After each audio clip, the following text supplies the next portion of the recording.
Hello. Konnichiwa. Konbanwa, minasan. Daijoubu desu ka?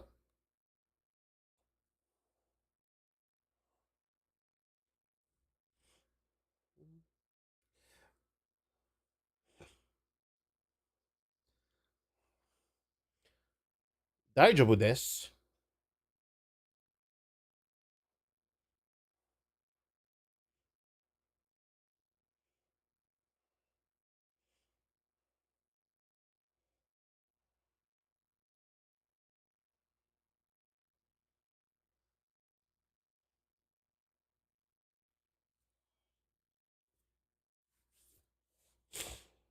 Mm-mm-mm.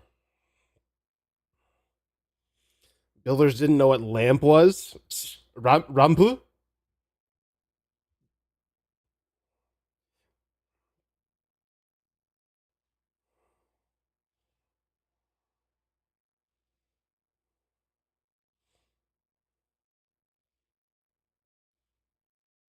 You thought it was a ramp? That's crazy.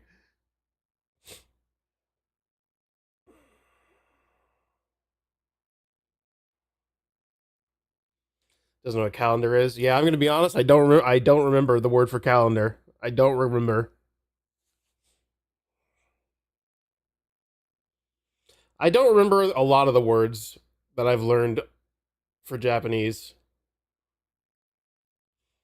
Shiranai. Shiranai.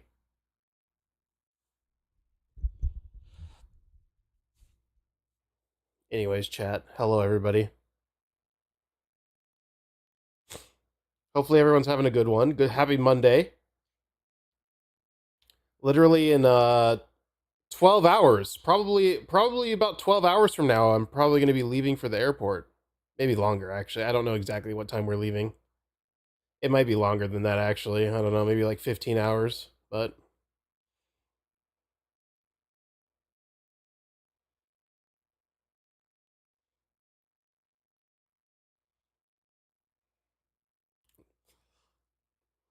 mm-mm. All I know is that 24 hours from now, I'm going to be on a plane heading towards Japan. We're not going to be in Japan yet, but I'm going to be on the plane to it.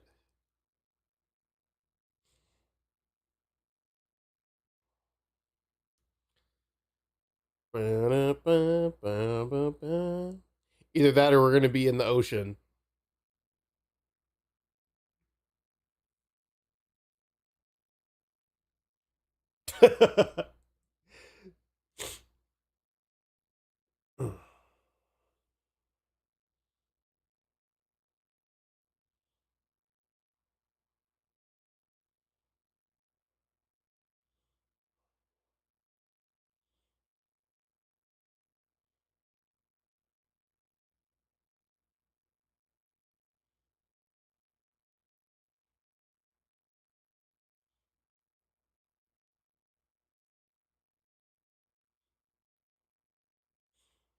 Mm-mm. Just save yourself like you always do. Pray you don't have a baby sitting next to you. Bro, chat. The seat next to me was vacant for weeks. Even yesterday it was vacant. And I go to check today, someone took it. I'm so upset.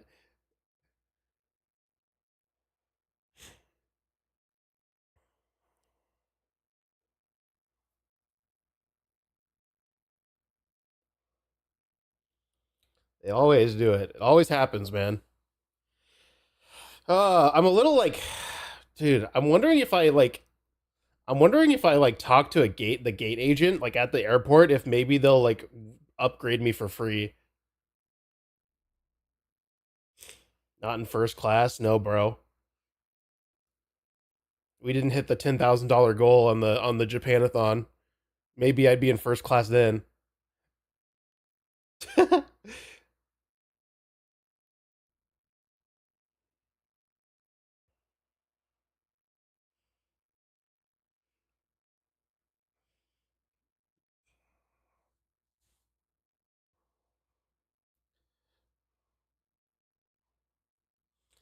International flights always do first class. Okay, are you gonna pay for it? That shit was over $10,000 for a first class ticket.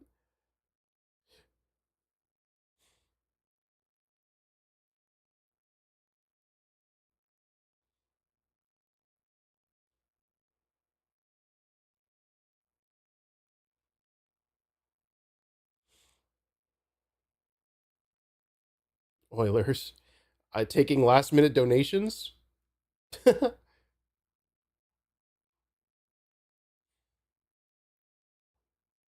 Yeah, I don't know, bro. Flights. I said this when I bought the plane tickets, man. Fucking air travel is a ripoff, man. Air travel is a fucking ripoff. It's a scam. But I guess they got to make their money so they can. Where's anonymous 300 gifter? Well, gifted subs won't really help me, to be honest.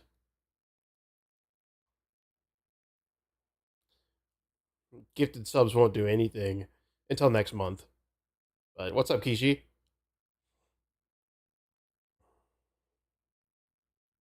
Whoa, that water's cold.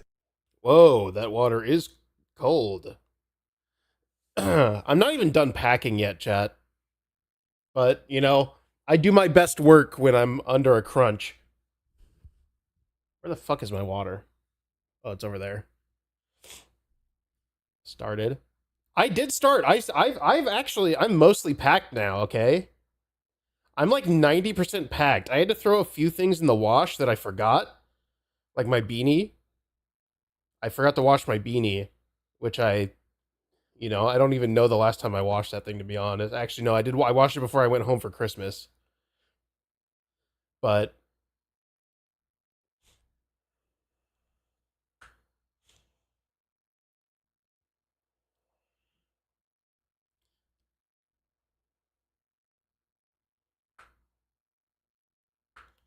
Streamer Stinky. Yeah, I haven't taken a shower today either. I'm gonna take a shower right before I leave probably a few hours before I go to the airport. Just so I can be as fresh as possible for the 20 hours of travel ahead. Stinky, what the hell? I'm waiting. I'm waiting to take a shower until shortly before I leave, so that I can be fresh and nice smelling for the entire trip. Hopefully, because I know trips take a toll on you.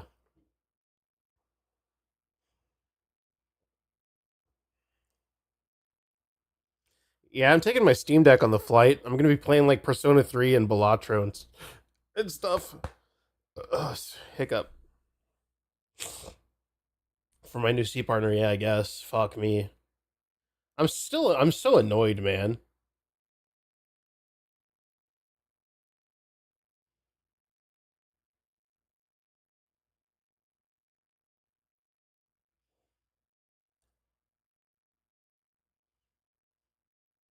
Mm.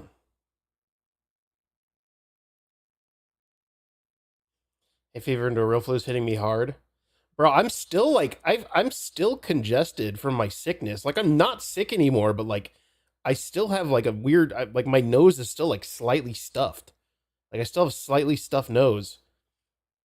And I've been sneezing a lot today, but I'm not sick anymore. Like I'm not sick. It's kind of annoying. It's starting to get annoying like how fucking long this stuffy nose is lasting. I think I've had it for almost 2 weeks at this point. I've had it since Christmas Day. So yeah, I've had it for almost 2 weeks.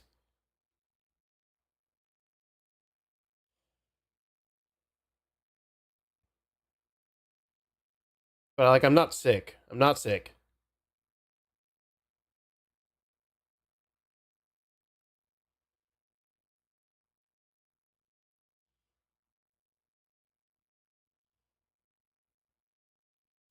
Anyways, chat. I don't really have a plan for today.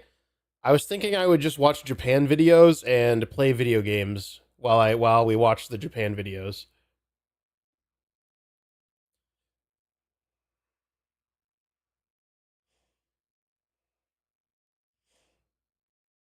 Yeah, I'll make him do it. I'll make him regret buying that seat.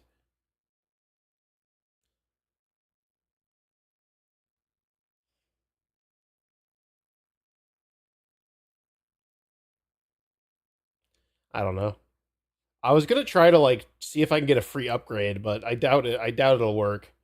I was gonna try to like talk to the gate attendant or whatever, the gate agent, and see like, hey, there's a lot of there's a lot of empty seats in the the premium select area. You think maybe maybe I could get a get a seat up there just to make everyone more comfortable.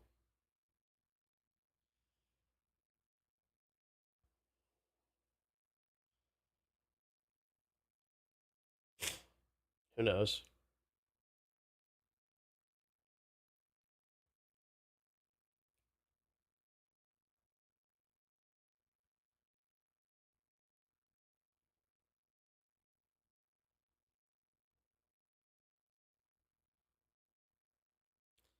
Anyways, let's just get started, man. Let's get started for the day. It's probably not going to be a very long stream today, chat, because I do need to end stream and I need to finish packing and I need to make sure I have everything and all that good stuff.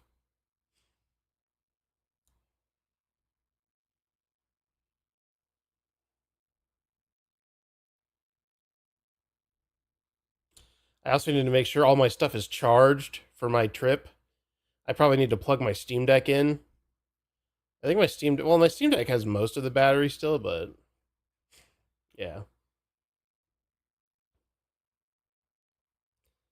Portable battery. I have two portable batteries.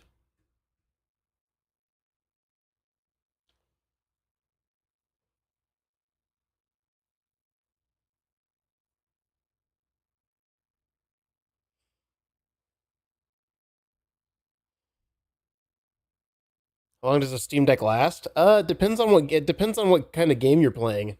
It can last anywhere from like 5 hours to 1 hour, to be honest, depending on what you're playing. I mean, I'm probably going to be playing like Persona 3 and Balatro, so I would say I probably have like 3-4 hours of battery life. But I mean, the plane also has outlets and stuff that I can probably use to charge. So even if I run out of battery, I mean, as well, I can just do something else if my Steam Deck dies. I can just watch I can watch movies or TV, or I can do whatever, I guess. Because like the plane's gonna have like a screen and stuff. I think the plane even has Wi-Fi, so I could listen. I can just listen to Spotify or something, or I don't know. Flying with anyone? I don't know what you mean by with. Like, I'm not gonna be sitting next to anybody I know, but I mean, like me, Amber, Builders, and James, and I think Moose are all on the same plane, but we're not sitting next to each other.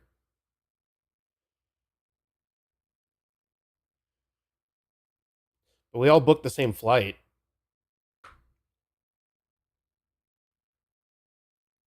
so I guess we'll be together like at the airports, and I guess we can like talk to each other when the plane's like in the air. We can stand up and go talk to each other, I guess.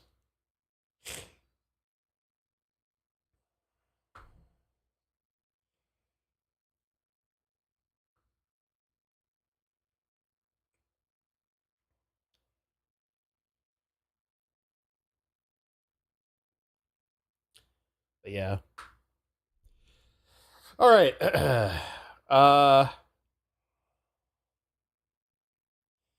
If you guys have any videos about Japan you want me to watch, then just link them in chat. If you're not subbed, make sure to request to be permitted first. Actually, I might have turned off that. You might be able to just link stuff. Ziggy's already on a flight. Yeah, Ziggy and Amanda booked an earlier flight, so they're getting there like a day before us. They might already be in Japan, actually. Maybe. Actually, no, maybe not. Because I don't know. Ziggy and Amanda booked a flight going to the east instead of going west. which means they're going to be on planes a lot longer because they flew to Amsterdam and then they're flying to Japan from Amsterdam. I don't really know why. I don't know, maybe it was cheaper. But yeah. They're flying like a day ahead of us.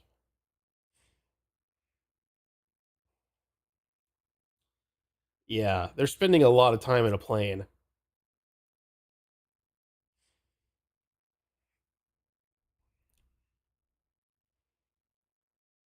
It's insane. Yeah. They did like a I mean what? They did like a it's like a what? I don't even know how long. I don't even know how long a flight from Texas to Amsterdam is. All I know is that it's probably a long time, like 15 hours or something. And then it's like a 12, 13 hour flight from Amsterdam to Japan.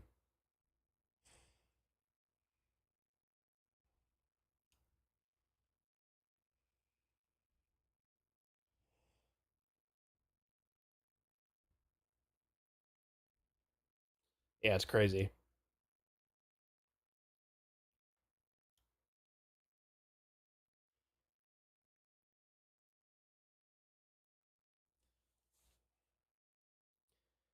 It's almost a 24-hour flight.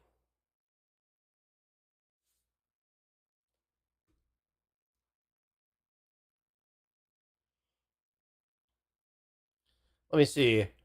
Flight from Austin to Amsterdam. Amsterdam. I think they're flying to Amsterdam. I could be mistaken, but I'm pretty sure they're flying from to Amsterdam and then to Japan.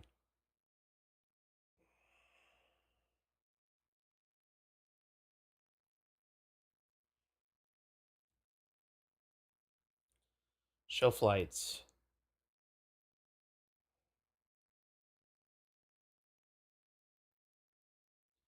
Well, from what I'm looking here, a flight from Austin to Amsterdam only it's like not even that long actually.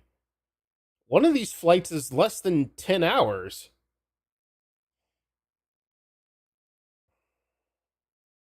Oh, you want to know why? Actually, you know why?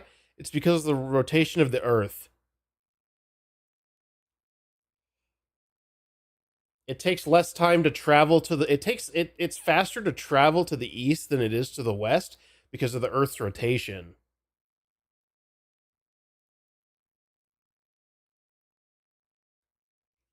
So flights going to the west are a little bit faster, but still, it would take it still takes longer to travel to Japan.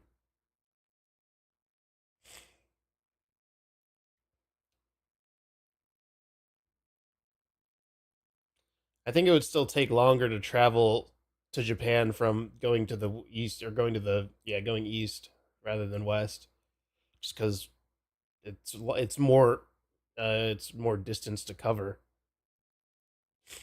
Because then it's like what Amsterdam to Japan, an Amsterdam to Japan flight. Fucking a lot of the oh my wait why are some of these so fucking long? What the hell? I want to. What is a direct flight? I need a direct flight. I'm looking for a direct flight.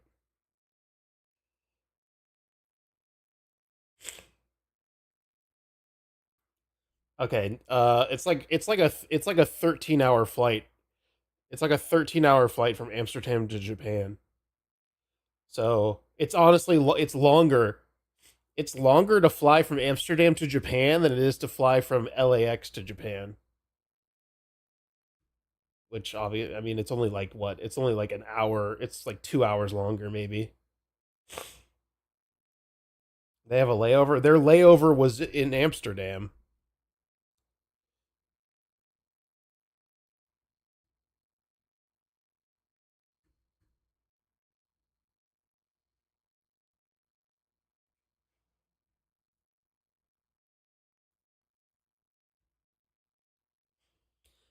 Yeah, no. As a non-traveler, like 9 hours is does seem like a long flight. It is a long flight. I literally the longest flight I've ever taken, chat, was 5 hours, and it was when I flew from Austin to Portland to visit James back in like 2022. That was the longest flight I've ever taken. Was like 5 straight hours, and now I'm going. And now I'm about to raw dog a fucking 12-hour flight, and it's gonna be a pain. I'm probably gonna hate it. It's probably gonna suck.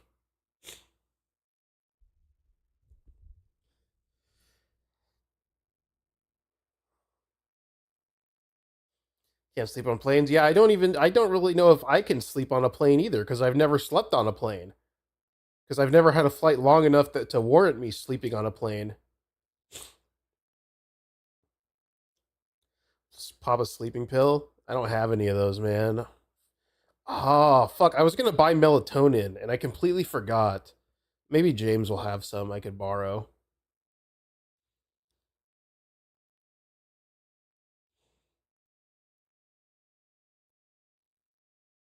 Okay, I bought a neck pillow. So that might, it might help. Maybe it won't give me neck pain.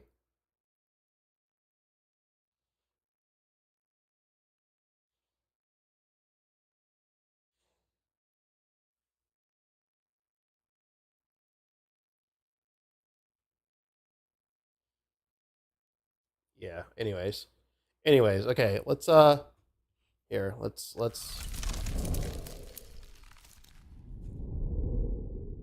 swap to the scene here.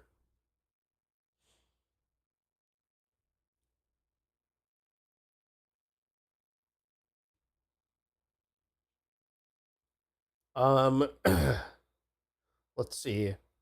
This one was uploaded 8 months ago.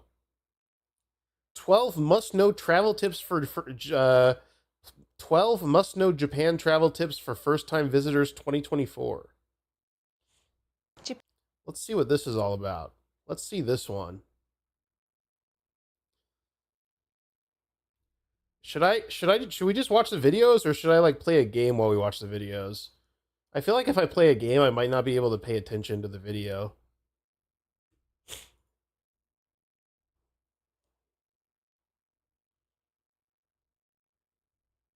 What's up, Sparky? How's it going? Don't sit in the middle seat. Who I don't know if anyone like would willingly choose a middle seat. Why would I message Sea Dog? Why would I message Connor? And yes, he does live in Japan. But I'm nowhere near big enough to even for him to even pay attention to who I am. He fucking shows big streamers around.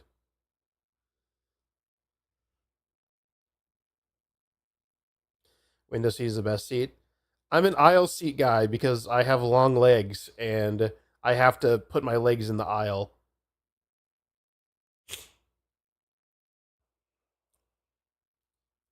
So I don't think he even would know what the HOA is. Disgusting. Hey, listen, if I was shorter, it's the curse of being tall. I don't really have a lot of options. Especially since I'm tall and I'm fat. I have even less options.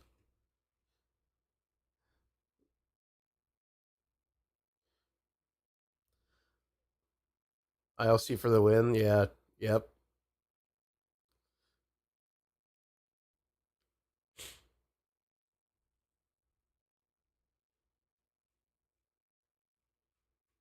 Limbaba Short King.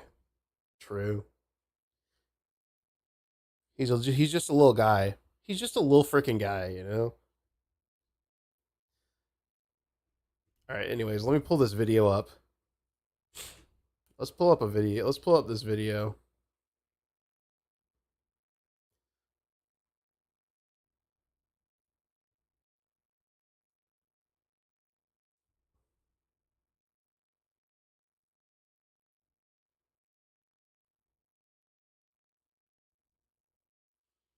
Honestly, sometimes I wish I was short.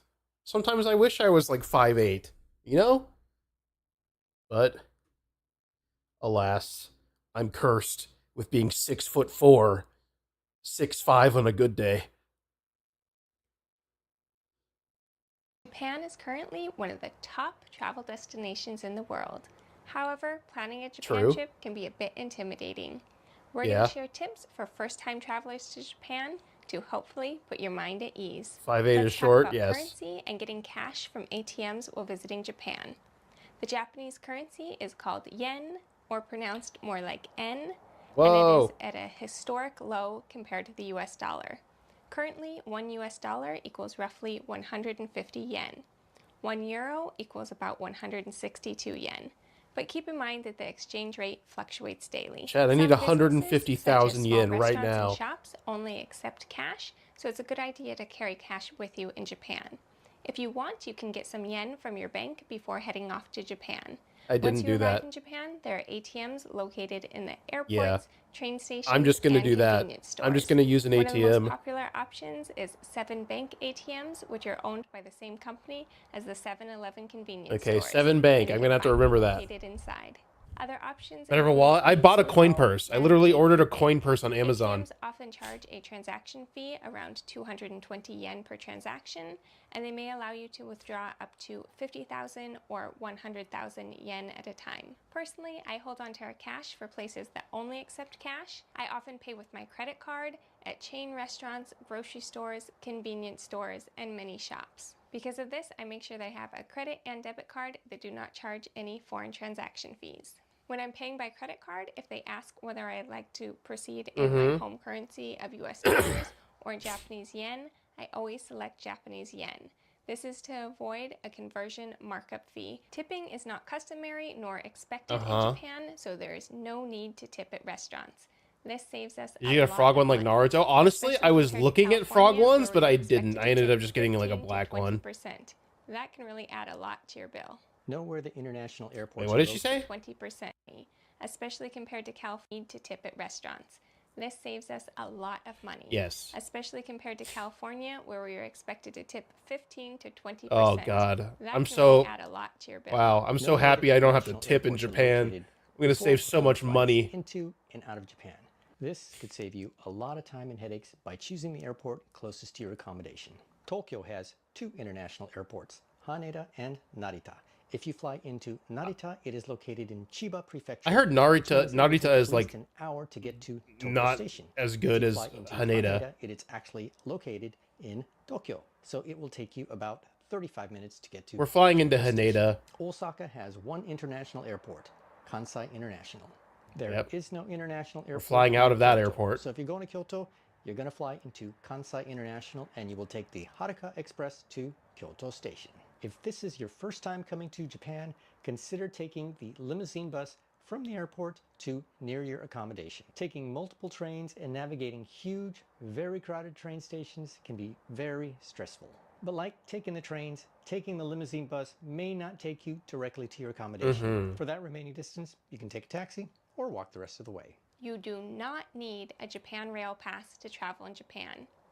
You don't. Recently, the whole Japan Rail Pass was extremely popular. I want to get a Suica card because it has a penguin on it. By 70%, you may actually save money. That's the only reason I want a Suica card. Single journey Shinkansen bullet train tickets and using an IC card to pay for local transportation. For more on this topic, you can watch our video on how to travel Japan by train without a JR Pass. Simplify paying for local transportation by getting an IC there it is. card. Suica card right there. It's a plastic card with an embedded chip that allows you to store money and then pay for local trains, subways, and buses. This is the easiest way to pay for local transportation in Japan. You don't have to calculate the cost and buy a paper ticket for each train ride. Simply tap your IC card at the automatic ticket gate at your starting station and then tap out when you reach your destination station. It's easy to recharge your card at the machines located at train stations. The chips Hopefully I don't have to to make IC cards are spend currently too in short much. supply, so it can be difficult to get a regular Suica or Pasmo card. However, there are other alternatives. There are tourist versions called the Welcome Suica and Pasmo Passport that you can get at Tokyo airports, which are valid for 28 days. Or I'm probably going to get that. Osaka, you can get an iKoka card. Another option is to get a digital IC card through Apple Wallet on your iPhone. I don't have an iPhone. Digital options include Suica, Pasmo, or iKoka. It's super easy to recharge my digital Pasmo on the go using Apple Wallet. I have it hooked to my Apple credit card and I don't incur any additional fees such as cash advance fees. You may want to double check with your credit card if it's going to be okay to use it to top up your IC card. But you can also top up a digital IC card with cash at the machines. What's up, Each Cyber? individual person needs to have their own IC card to pay for transportation. You cannot share an IC card when using it for transportation. If you have any children in ages 6 to 11 years old, you can watch our separate video on how to get them a physical Child Suica card and save 50% on their transportation.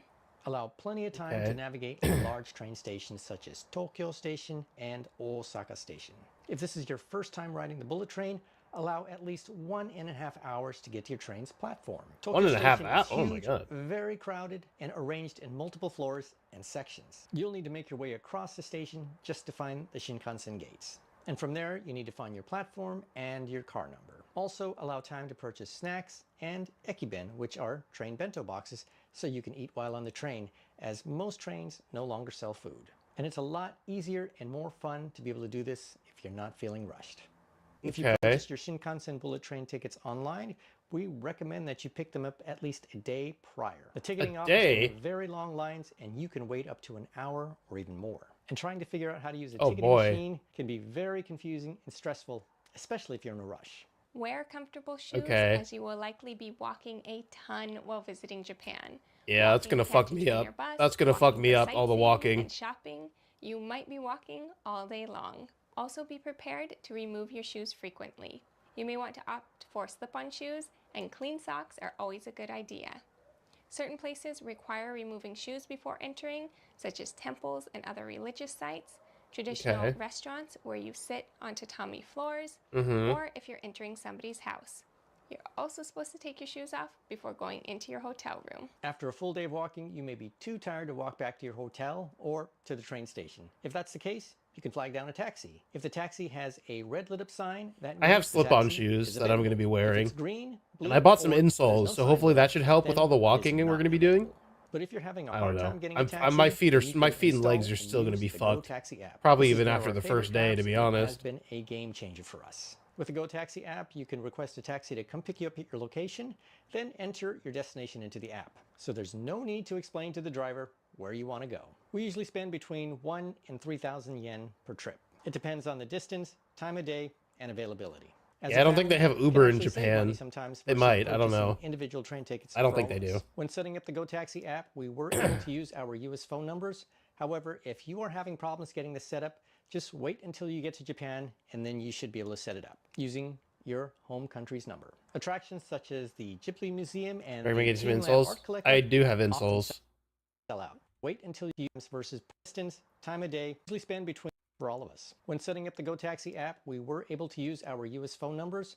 However, if you are having problems getting this set up, just wait until you get to Japan and then you should be able to set it up using your home country's number. Attractions such as the Ghibli Museum and the Team Lab Art Collective often sell out. Yo, so we're going to Team Lab. To show up at the door and purchase tickets. Popular restaurants are often booked months in advance. This includes theme cafes such as the Pokemon Cafe and the Kirby Cafe. Yeah, I'm not going to either of those. Several months to get tickets to the Pokemon Cafe unsuccessfully.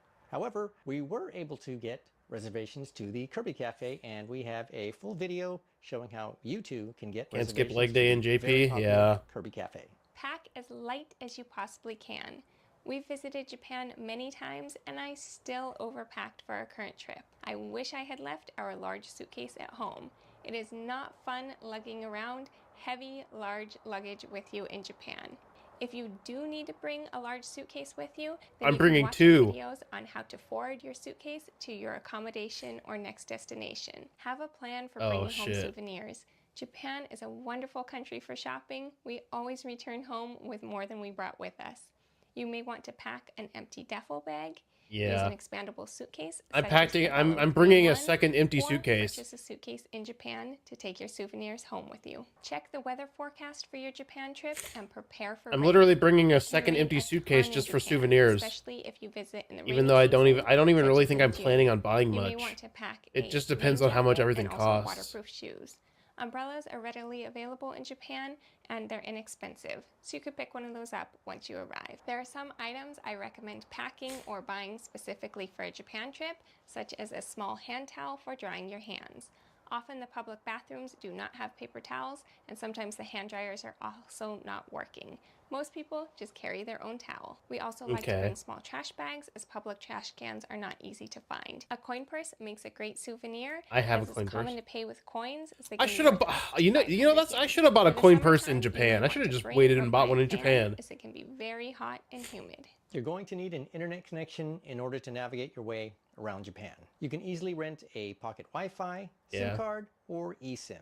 But it's best to do your research and reserve this in probably advance just going to do an so you can get eSIM. the right plan and I'm just choose the doing an right amount of eSIM. data for your trip. Over the past few years, we've been testing a wide variety of pocket Wi-Fis, SIM cards, and eSIMs. And now we have a series of videos that'll help you choose the right pocket Wi-Fi, SIM card, or eSIM. Link will be in the I'm description gonna buy a below. waifu. I have to buy an anime. I mean, I have to buy at least one anime figure for because of the Japanathon goal. But I'm probably not gonna buy an expensive one. If not, it's a good idea to get a medical plan specifically for your trip. We've been using Safety Wing What's up, Nomad Fokker? Insurance for our Japan trips. The default coverage period is 4 weeks, but you can check pricing and enter travel specific insurance? dates to get a quote. That's for In pussies. addition to reimbursing for emergency medical expenses, Safety Wing also covers trip delay, lost luggage, and trip interruption. If you do end up needing to file a claim, you can do it all online. We'll leave our affiliate link in the description box below so you can read all the details. We hope these tips helped you feel more prepared for visiting Japan. Interesting. Up next, you may want to watch our video on must-have apps to install on your smartphone. No, I'm good. I'm gonna watch this one. This one's newer. This one's 3 months old. 15 travel tips to Japan for first-time travelers. Or if it's not your first time, but it's been a while, then these tips are going to help you kind of figure out what's new in Japan. I also have my Thank you, Maya Lee. down below linked for you if you want to get an idea of what to do when you go to Japan. Number 1, getting a digital Suica card. So I've heard that the Suica cards are back if you wanted the physical one, and you can just tap and go. But using your phone is a lot easier because you also are most likely going to use Looking to Saily eSIMs. I think I was gonna phone. go with there was a brand that On iPhone, apparently it's is called pretty the wallet. popular. Then we press the plus sign. So then you're gonna go to transit card. We're gonna look for the Suica card. Then we click on that and you add the Suica card. Then I'm gonna press continue. Then you're gonna add whatever amount you want. I'd say 5,000 yen, which is about $30 US, is a good place to start. And you can always reload. Fuck. 5,000 and the minimum is 1,000. Then you press add. It was, I have it pulled up on my phone. Ubigi. That's what I was gonna use. I was gonna use Ubigi, because apparently that one's pretty popular. They're pretty reliable from what I've heard. The convenience stores also take credit card or cash, but it's just another option to have. There's also the Pasmo card, but the Suica card is just the one that I ended up using. Now, this does not work I want a for Suica card the so bad. JR Pass. So if you are trying to go from Tokyo to Osaka or Kyoto, that's a totally different train. Convenience stores are life, and there's a meme where it's like, oh, I spent $1,000 to get to Asia just to eat ramen at a convenience store. The food is so much better at 7-Eleven, Lawson's, Family Mart. The 7-Elevens in the US are so sad. Maybe for the waifu polls? I don't, well, the thing is, well, you know what? I wonder if we can... Same with Korea, same with Whoa, Japan. that water's The food is really cold. fresh, and I literally saw the 7-Eleven workers making the onigiri in the back, all fresh. And it's really good price too. Family Mart, 7-Eleven? That's one of the first things I want to do when I get to Japan is go to like a 7-Eleven or a Family Mart and get some strong zeros and some fucking like, right, and some onigiri. In Japan, there is food everywhere. Literally everywhere. For context, Tokyo itself, just the city of Tokyo, has 160,000 restaurants. There are about 1.5 million restaurants all throughout Japan, which is roughly the same amount as the US as a whole. And if you want reviews, you can check Google reviews or Tablelog. Tablelog is what the Japanese locals like to use. I try the mayo drink. To review their restaurants, and the Japanese are I don't even know if the mayo, like, I don't know. Everyone's hyping up this mayo drink. I don't even think that it would be bad. Like, mayo is just oil and eggs. And like, well, here in America, if it's 3 stars, it's kind of like, I'm not sure how I feel about it. So that is a big difference. And in Japan, the food quality quality is so good, you really can't go wrong. If you see a group of people eating there, it's gonna be great. So that's the thing about my last 2 trips to Japan. I pretty much planned all my meals because I feel like if there's something Melon I bread. have to Yeah, eat, melon I wanna bread. make sure I hit it. But if you go to Japan more than once, then you can really just go and eat, and you're gonna enjoy pretty much everything you find. You are going to walk a lot. I walked Yeah. 30,000 steps. That is more than New York. Japan requires so much. That reminds me, I need to If you're charge my renting fucking comfortable shoes, Samsung make watch. sure I need your to shoes charge are my already watch. broken into. Don't bring brand new shoes and expect to be fine, because my feet were so sore and my friends ended up getting a foot massage because we were walking so much. If you feel like that's going to be a problem, of course you can kind of pull back your itinerary. I'm not gonna have a and good little more time. chill, or increase your stamina by walking a lot before your trip too. Yeah, I didn't You do are that. going to I need an definitely did external not do battery that. pack. I have If not done you're any out walking walking, lately. You're using your maps, you're using your Suica card. It's going to drain I'm your gonna be battery. And when fucked. we're traveling, I'm gonna be we're already cooked. holding a lot of things with us all day long, so you want to maximize space. So an option is an ultra compact and light battery pack, and mine is from Torres. And Torres has very kindly sponsored this portion of this video. Having Skip. a while charging in my bag, it is not from Zenfone, so you can get Wi-Fi. I don't have an iPhone. I would say get a pocket Wi-Fi. It's just like a traveling Wi-Fi with you everywhere you go, and everybody can connect to that Wi-Fi. But if you get separated, that's the problem. That person who's off by themselves. Taking raw or dog not into the will extreme have this trip? internet. Yeah, If you know know. that's the case, then I would get It's gonna hurt bring pain Now, pills. setting Yeah, up I'm an bringing eSIM Advil. can I'm gonna be take some you know, time. I brought I'll I'm share bringing a big bottle of how to Advil. do it. Hopefully I'll I don't just get do a quick arrested. little run through. But basically an eSIM, you're Ooh, just Biggie, setting it right up there. in your phone, and once you set it up, you don't have to set it up again. Right You there. just turn it on. That's and the one I'm so using. I use UBiggie. Yeah, Airwell UBiggie. is another very popular one. It was so fast. That's highly the one I'm recommend. using. And it's nice because I I'm gonna literally use. just turn it on when I land in Asia, then I turn it off when I leave. I have T-Mobile Maybe. One, where I have global internet everywhere I go. These international Wi-Fi plans are not good. You're going to need a pocket Wi-Fi or an eSIM to roam around. I think Google also has an international Wi-Fi system. I've heard that one's good too. But the eSIMs, they can range from $10 to $15. It just depends how much data you need. Because I'm a content creator, I'm uploading things all the time, so I tend to get the most that I can. If you get a pocket Wi-Fi, you can have it delivered to your house in the US or wherever you are. Yeah. Or you can pick it up at the airport at the post office. I was just But gonna get like a post office 7-day closes around unlimited 7 data p.m. So you just have to plan make sure your for my flight eSIM, and then is after that I was just gonna do like a 3-day and then my friend was or able like a to actually 7-day mail like the pocket 3 gigabyte Wi-Fi plan out for at the last post 3 days. office in whatever city we were in to return it. Or you can return it at the airport too, which is what I did. Like I mentioned, Tokyo, Osaka, and Kyoto are the 3 most popular tourist attractions. You could stick Nara in there because it's in between Tokyo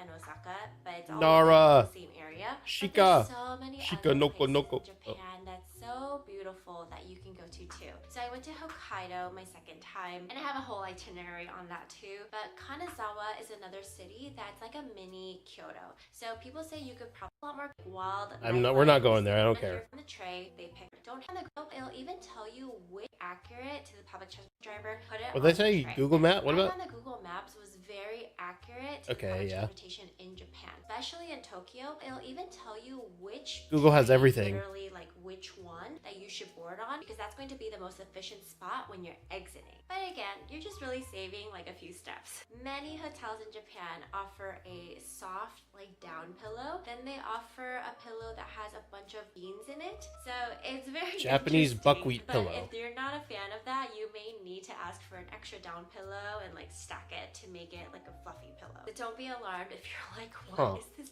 pillow with beans in it? Google Lens or Papago are 2 apps I would recommend because you can take photos of the menu or of signs and it'll translate for you live. Is it super accurate? Not really, but it will totally help you kind of get the context clues of what you need to be ordering or if it's the right place. You can also use ChatGPT now to upload files and photos. I'm sure it's a lot more accurate, but Papago and Google Lens is just fast, easy, and I don't have to worry about, oh, if ChatGPT is too busy. Next, something to be mindful of is the lack of trash cans in Japan. There are not a lot of trash cans, and even in the convenience stores, they are tiny trash cans, so you can't even put a lot of your trash in there. So just be prepared, hold your trash, whether you have a Ziploc bag, a plastic bag, or something to put it in. Some people also like to have like hand wipes or things like that because the bathrooms won't have towels if you are washing your hands. There are so many stairs in the public transportation areas. So you need to make sure that Oh, whatever boy. luggage you have, you are prepared to carry it. So I had a Fucking giant stairs, shopping my luggage arch as well to nemesis. carry on my first time in Japan, and it was so tiring to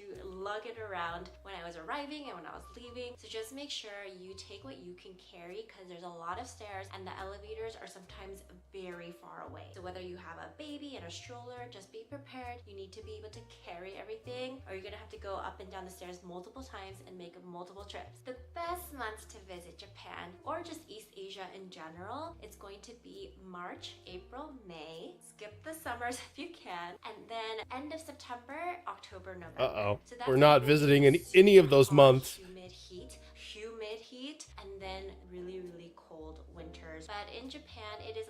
Listen, I love the cold, so it still snows. I love the cold. It's not even going to be that cold while we're there either. It's going to be like 50s. The dates you want to avoid going to Japan are Golden Week, which is from April 29th to May 5th, and then New Year's, which is from like the 1st to the 4th. Pretty much so many things are closed during that time, and all the touristy fun things are very crowded because people from all over Japan, they get a break, and that's when they come Okay, in we're to coming in like right the after city New to Year's. have fun.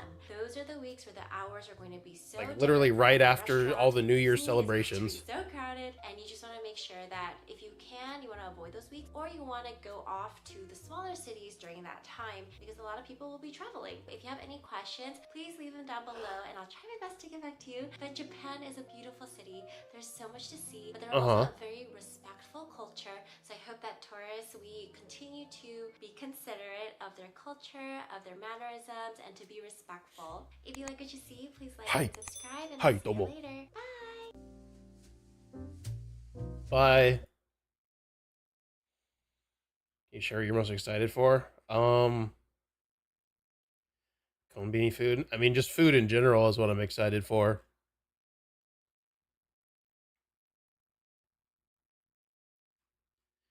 Let's see. What else? What do we got? What do we got? This one was 2 weeks ago.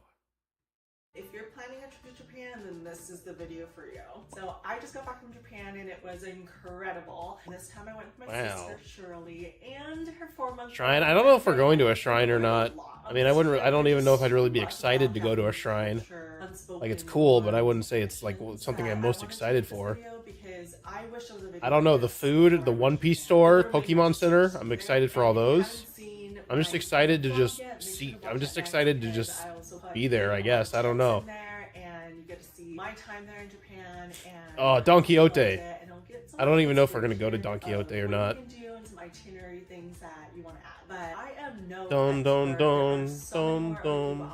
Don Quixote. Culture, tradition, and norms, but I am just sharing my perspective and my experience when I was there. So please be gentle with me. Without further ado, let's get into it. I'm gonna watch anime on TV as it airs, without subtitles. And don't overpack them. Oh, and fuck. I say this because hotels in Japan, the rooms are really small. So there's Okay, really well, not we don't a have to worry space about for you this. to lay out your luggages, especially if you're going to the cities like Osaka and Tokyo. So a lot of times you'll want to like put away your luggage, or there's only space for like 1 or 2 luggages. Oh my God, also, a baby. If you're traveling around to the different cities, if you're taking the train, there's not a lot of luggage space, or you have to like buy luggage space for your luggages. So just highly recommend travel as light as possible. Second tip is that hotel amenities are incredible, and anything you can need, you can probably get it at the hotel, or there's going to be a convenience store nearby. So hotels in Japan provide every toiletry you may need: shampoo, conditioner, body wash, body sponges or washcloths, toothbrush, toothpaste, hairbrushes, razors. We're not cotton staying in a pads, hotel, sloths. Just so provide everything you recommend, just bringing as little as possible and buying when you're there. 3, book accommodations in advance. So top accommodations, I like to travel yeah. from one hotel to the next. Luggage transfer. You're just like lugging your suitcases, trying to find a luggage transfer service, and it was the best thing ever. So the cost, Yeah, we might be doing that too. I don't know. Eating in time. This is a Do not big walk and no. eat at the same time. It's considered bad manners to be walking and eating in Japan. If you're buying like street food or convenience food, for example, you can stand and eat. If you walk to a different stall and eat in front of the stall, like a different food, that's also a no. It's kind of rude. You're eating someone else's food in front of their stall. We did like hold our Interesting. food and walk, but didn't eat it. Are you gonna try the pufferfish? Probably not. Probably not. My grandma really didn't want me to try pufferfish, so So make sure you have a passport. I gotta sneeze. Don Quixote, for example, you would have the regular price and then a price tag on there that was tax-free, so like a lower amount. So this was super helpful when we were shopping, especially Tax-free. You would just pay the tax-free amount. You just tell the cashier you are tax-free, have your passport in hand and hand it to them. I don't understand what that means. Like, so if you're like traveling, if you're a tourist, you just don't have to pay like sales tax on stuff.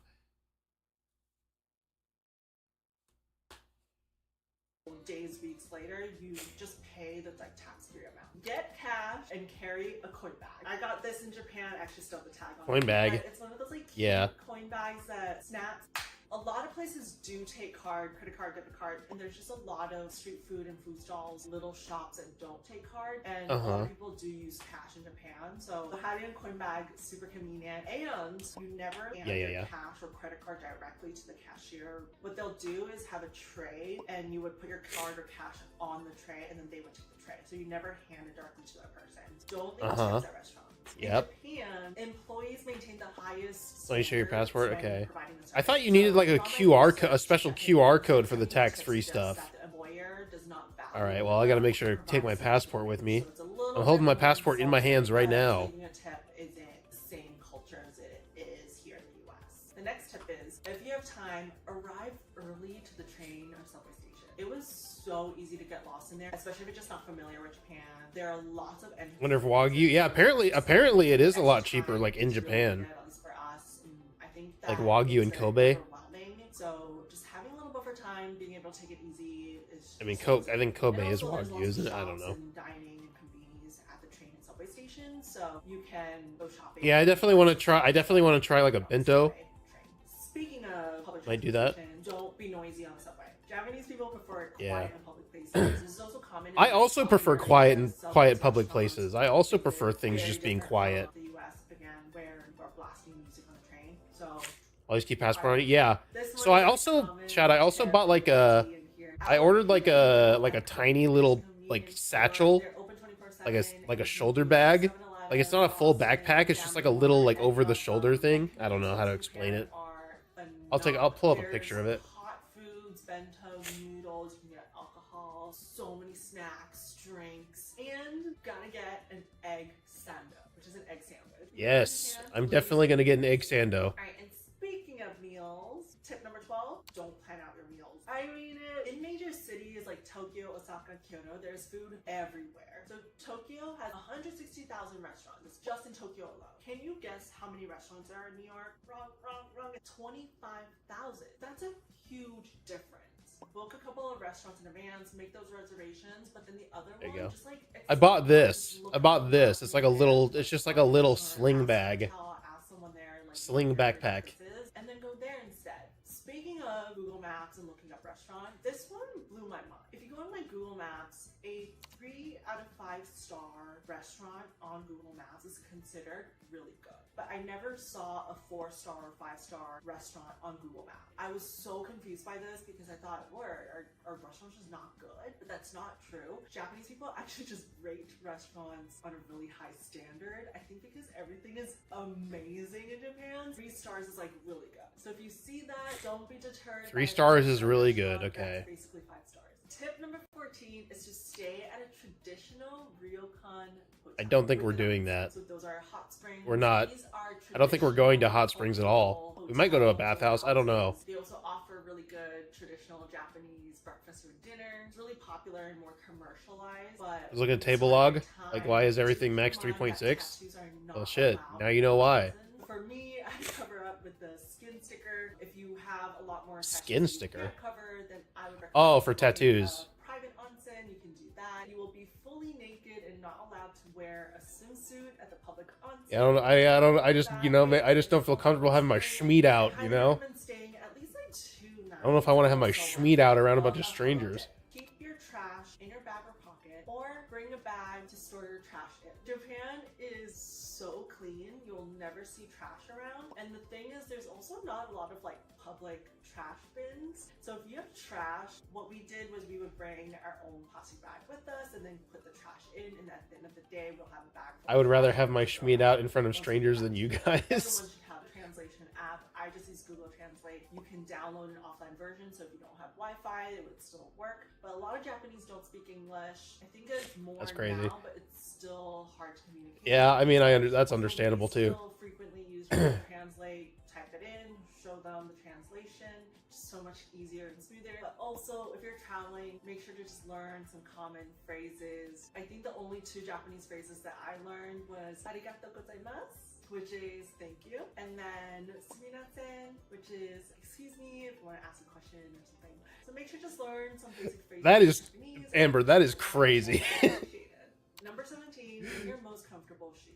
In Japan, you will be walking a lot. Like, Bro, the walking is gonna kill me. Oh my god, I don't walk. I barely fucking walk.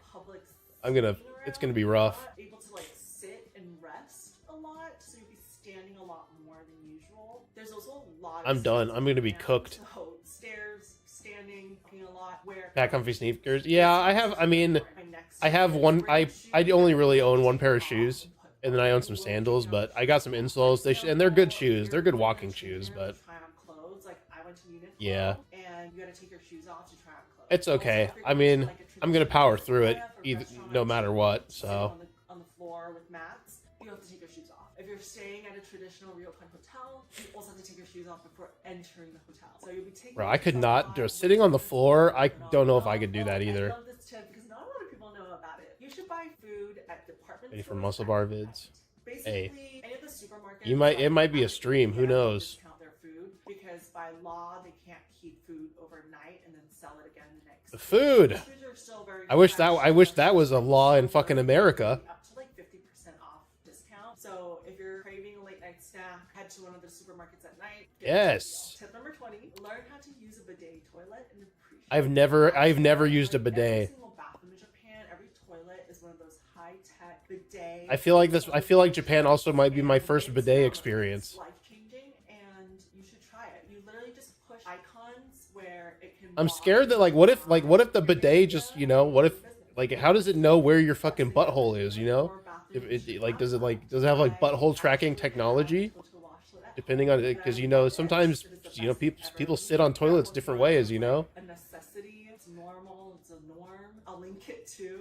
You should check it out. Speaking of bathrooms, highly recommend bringing hand sanitizer or like a handkerchief, napkin to dry your hands. Yeah, I definitely need to get like a little hand towel. Environmental thing of not having paper towels. I think usually they have soap. I think it's like an environmental. Sometimes they thing don't of have not soap. having Yeah, I remember towels. Amber was saying that. Usually they have the hand dryers. I didn't have a lot of issues with this, but do recommend bringing sanitizer wipes, which is a lot easier. Tip number 22: there are designated smoking areas. I'm not a smoker, and what I noticed is that there's no one smoking in public. There are designated rooms everywhere, like at restaurants they have designated rooms, or even at Smoking. parks there were designated rooms. So I love that because you're just not breathing in secondhand smoke. Next tip is make sure to check if your accommodation has elevators. Some places don't have elevators, so if you're carrying all the luggages again, Shit. number one, don't bring too much luggages with you. Some places don't have elevators, so if that's key for you, then make sure to check in advance before you book a hotel. Next tip is don't take photos of people. Think that privacy and personal space is a lot more important. Don't take in photos of Asia people. and in Japan Okay. especially. So please As there is a video of people. be in other people's business. I know I bet you did she go and ask every single person in that video if she could record them? That's crazy. Or make sure to get permission before taking photos. This one is a big one. It's planning when to go to Japan. So That's crazy. Japan is facing an over-tourism problem right now, right? So during peak times of the year, You have to fill out a filming request for Maid Cafe. I would say I don't really that care. it's The Maid Cafe thing was more of a meme, honestly. I actually don't care if we go to one or not. Season. So if you can try to avoid those times. Another one to avoid is probably Lunar New Year because everyone in Asia is going to Japan as well. But the Muscle Mommy bar, we can go with. I'll definitely go to that. Cherry blossom season, and it was beautiful. If you can, that was the only time of the year that we could take time off and go, which leads me to my next tip is if you're going during these peak times, then try to avoid going to the tourist places during peak hours. So try to go earlier or later at night and know that there's going to be a lot of people. So be a little kinder to the people around you, to yourself, be a little more respectful. We're also tourists as well. So yes, there's going to be a lot of people in Japan, but just be patient and have a little grace for everyone. Almost done, but these ones are really important. So I feel like we might be doing a lot of like late night stuff in Japan, to be honest, because I feel like I feel like Japan in general has like, I feel like a lot of the things there are open later than things are open like here in America. So I feel like we might be definitely going around like in the middle of the fucking night. You guys doing karaoke? I haven't heard anything about karaoke. I mean, I know for a fact that James won't do karaoke, but I'm sure Amanda might want to do karaoke. But I don't know. I also won't. Yeah. Like people will come and help, and people offer to help you here. Yeah. Japan, like no one offers. These guys are no fun, you know. They don't like singing with their friends. By that, but you know, we're still Yeah, I'm going to the One Piece store 100%. So we manage between the two of us, but if you're gonna be carrying stroller, baby, big luggages, again, keep that in mind.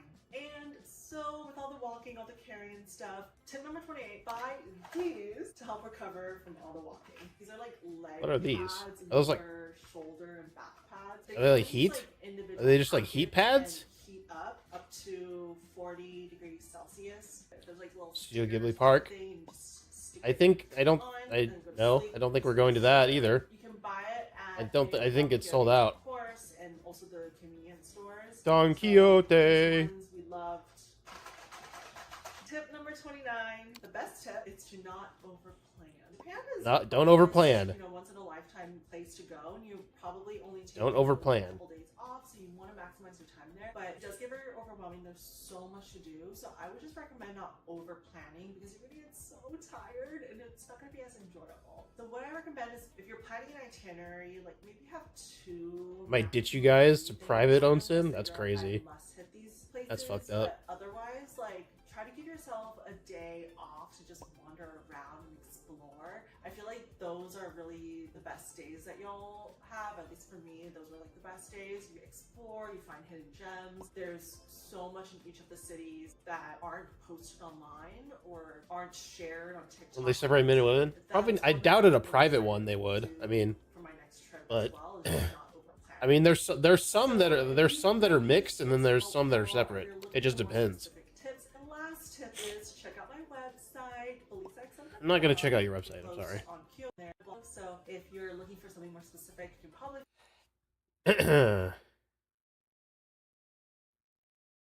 Hummer.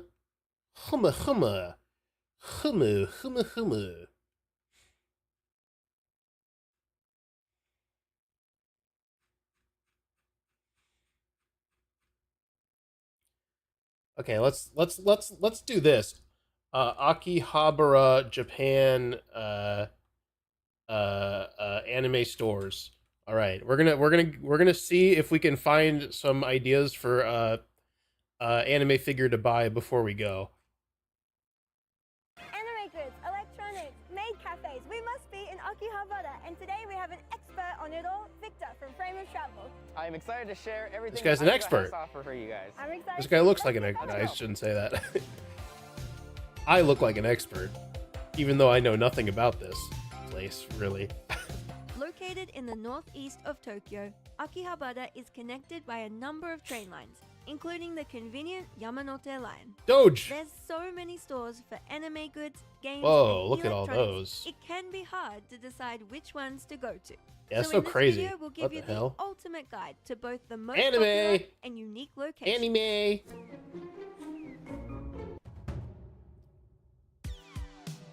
One of the best times Yo, to Fate? visit Akihabara Fate? is on a Sunday afternoon when the main street is closed to traffic, making it super easy to walk between all the biggest stores. Sunday after. Speaking Well, of I'm not going to stores, be in let's Tokyo on a Sunday afternoon. I'm sorry. start with where to find anime goods. Akihabara is great for anime goods. No matter what anime you like, there's sure to be figurines, mangas, posters, whatever you like, you can find it here. For official anime merchandise, anime is the place to go. It can get crowded, but has a great selection of new goods from popular Animate. Nearby, It's probably where I'm Pokepokeya gonna go. is one of the most popular stores in Akihabara. Great for new figures, figures okay. and character goods. If Kotobuika you're might be looking the for good. something cheaper, then Mandalake has 8 floors of manga, figurines, and collectibles. Cheaper, a lot though. of which are Huh. second-hand. Also selling a wide selection of second-hand products is La Shinban, where you can get reasonably priced buttons, figurines, keychains, and manga. All of these stores are within a 5-minute walk from each other, so it can be worth checking out a few different ones to see their range. Also do note that a lot of them don't open until later in the morning or even until midday, so you'll want to plan your Akihabara Abroad in visit Japan, yeah. accordingly. I mean, Chris Broad is like, he's the guy who sort of like pioneered this type of video, so. Akihabara is not only famous for its anime Yo, culture. If you're Evangelion? looking for games and electronics, you're in the right place. First up, Victor's going to tell us all about where to find retro games. So if you're into retro Okay, games, you might no, know about I'm Super not. Potato, where you can find a lot of variety of used games from way back in the 80s, 90s, and even now. But I'm here right now in the back streets of Akihabara to showcase 2 places Okay. for you. One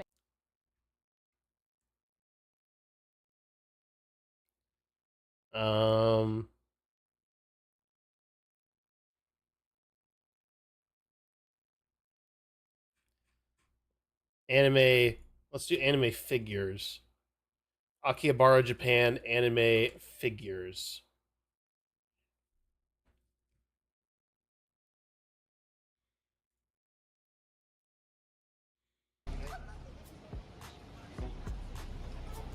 We'll see what we can get, what sort of things we can get.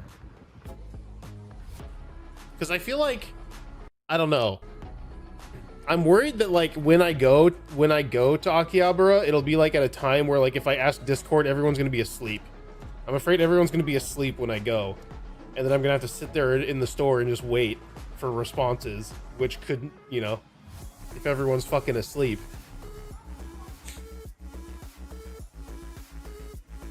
So maybe we should figure out what to buy before we go.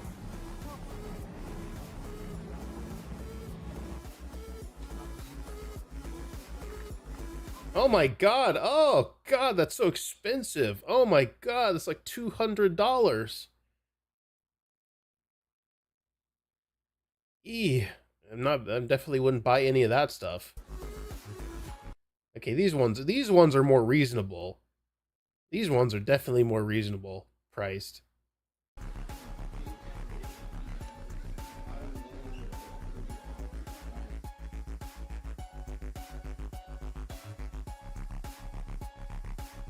A Degen figure. Okay, well, I'm not trying to spend anything over like. I definitely am not gonna. I don't want to spend anything over like 5,000 yen on a figure.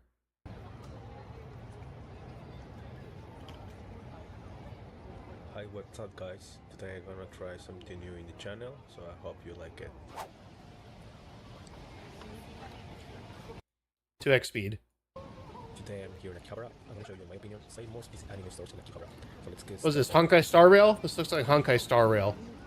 Or some shit like that. Sky Fortress?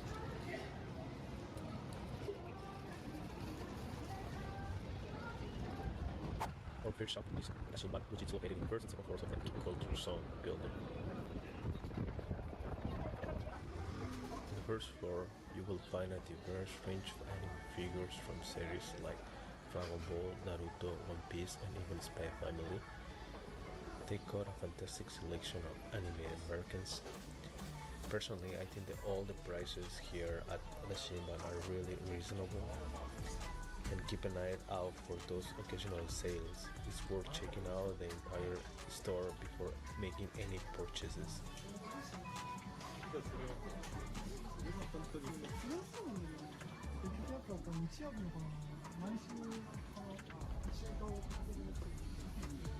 Hey, yo. Oh my god. Jesus Christ. Oh, a Hancock. I would buy that. I might buy that. I might just buy that.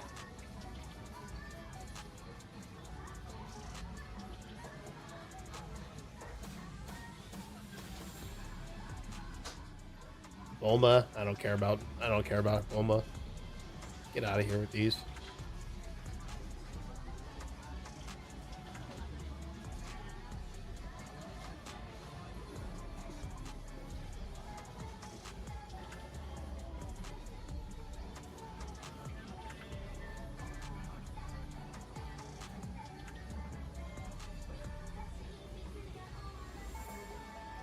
there's just so many figures. Like, I don't even know how I would even begin to have chat choose what to buy.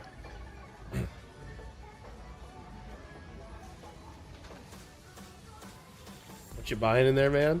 I'll show you.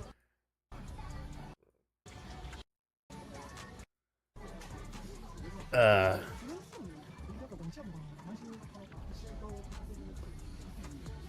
we go, right there. That one right there. I'm buying that.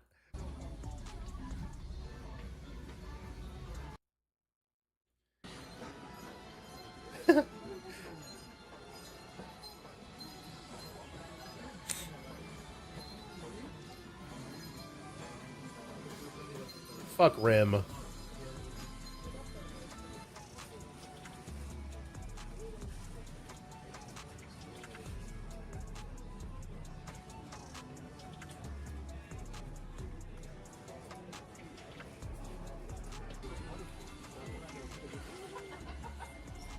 Narrow it down. Yeah, I mean, honestly, I'll probably just do like narrow it down to like One Piece or something, or I don't know, man. I don't know.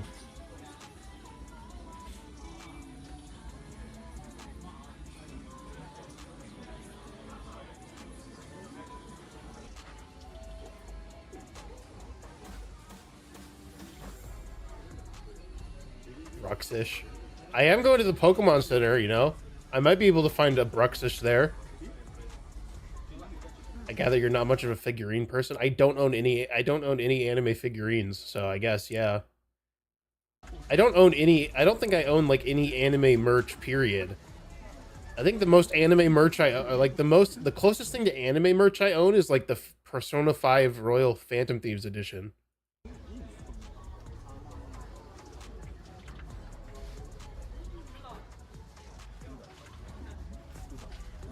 Hey, yo! God damn. Jesus Christ, Boa Hancock.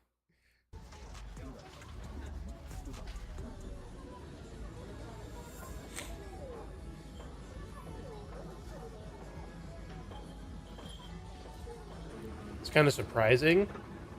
I just don't, you know, I have other things to spend my money on, you know.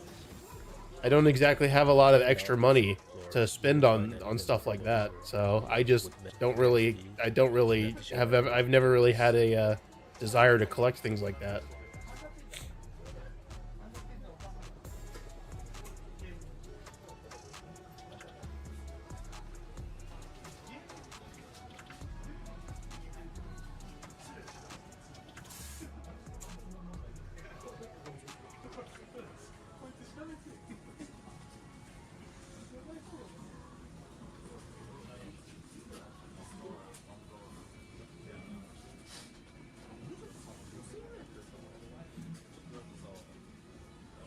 Ultraman.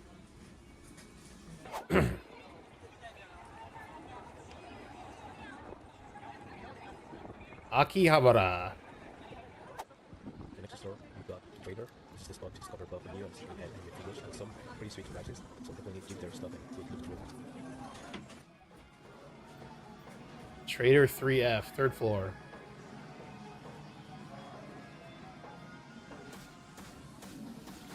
Few high quality ones, yeah.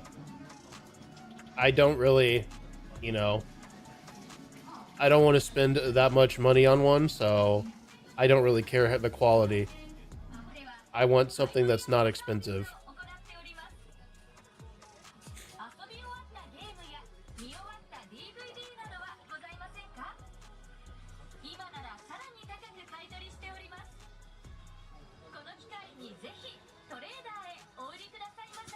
It's 3,000 yen for that one? That's not bad, honestly.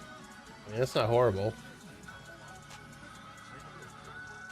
Bunny girl waifu, dude. The bunny girl waifu statues cost way too much. That's just too expensive. Did they have the prices on those ones? I know that shit's probably fucking crazy. Oh, I can't see the prices. Yeah, but these things like this shit's probably like over like 10,000 yen at least.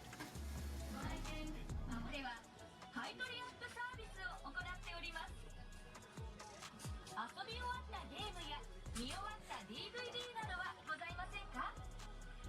今ならさらに高く買い取りしております。この機会にぜひトレーダーへお売りくださいませ。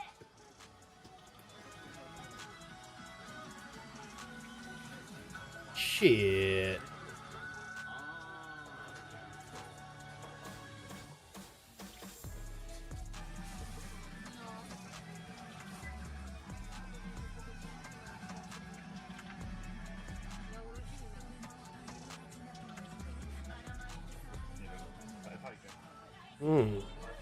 Lots of Dragon Ball figures that I don't care about.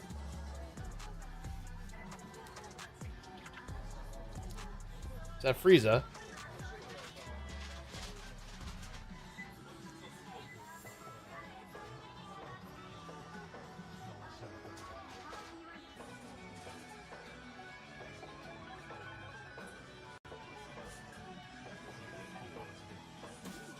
His cooler brother. I see. More anime booba. Booba. Oh my god, Jesus Christ. Can you even show this on YouTube? Oh my god. I don't even know if you can show some of this on YouTube. Some of these... I feel like I should skip this.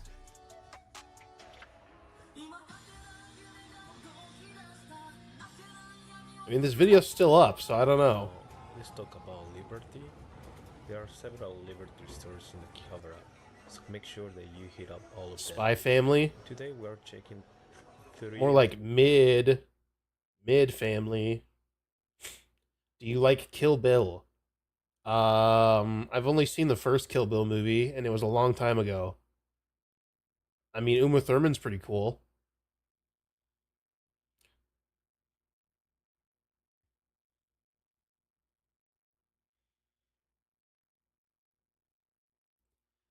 Reincarnated as a Slime, One Piece, Dragon Ball, Demon Slayer.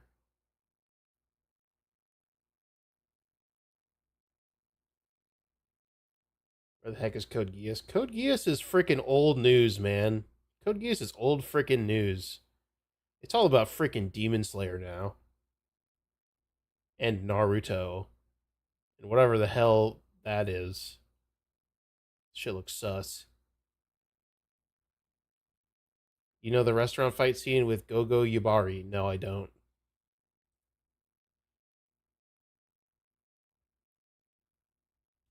I could pull it up.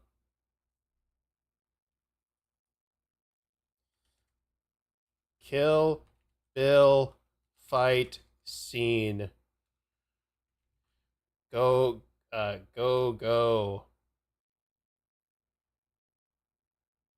Yubari. The Bride versus Gogo Yubari. Oh, I think I remember this actually, yeah. This restaurant. You made a reservation at this restaurant that they're in right now.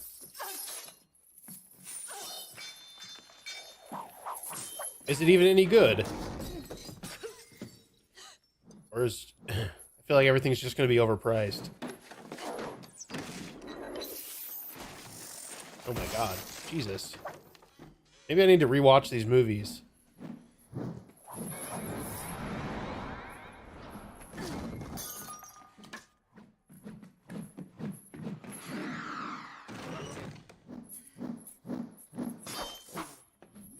Touristy? Yeah, I would imagine.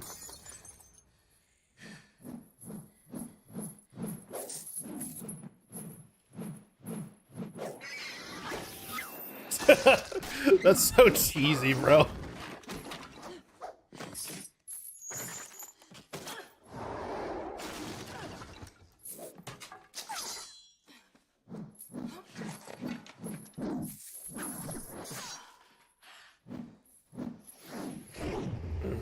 Yeah, I mean, I'd be down to go to this restaurant.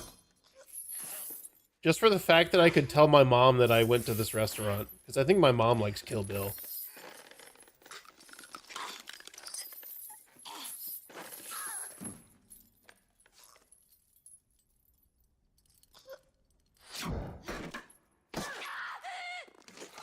Oh my god.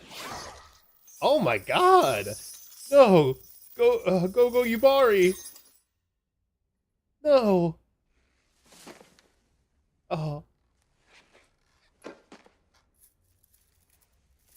Oh man. She's dead.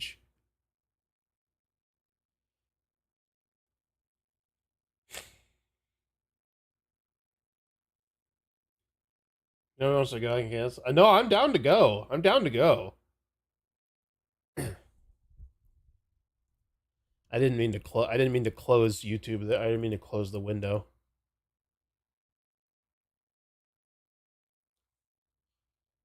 Wait, Marvel Rivals Season 1 Dev Vision. Wait, let's watch this real quick, actually. Did you guys see? Guang Guang here.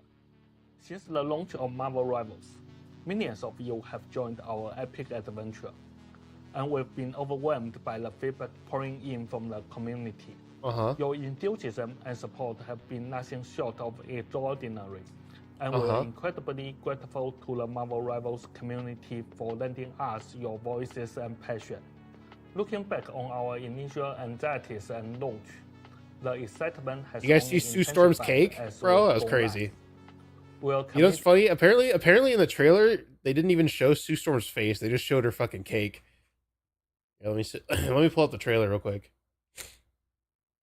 This just came out today, earlier today.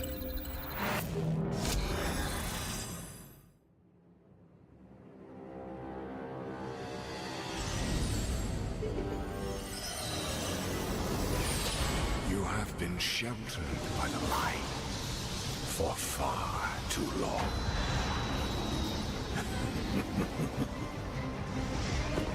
Oh yeah, I guess Dracula's the big bad in season 1.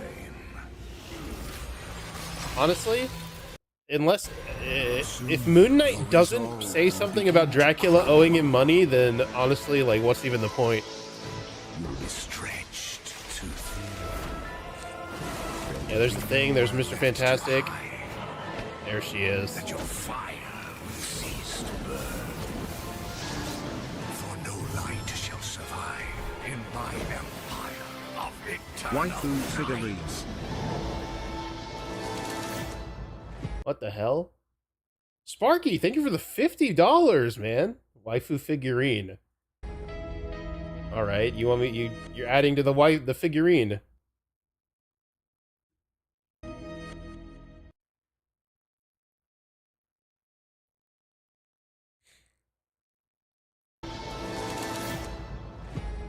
Yeah, I guess Dracula's the big bad.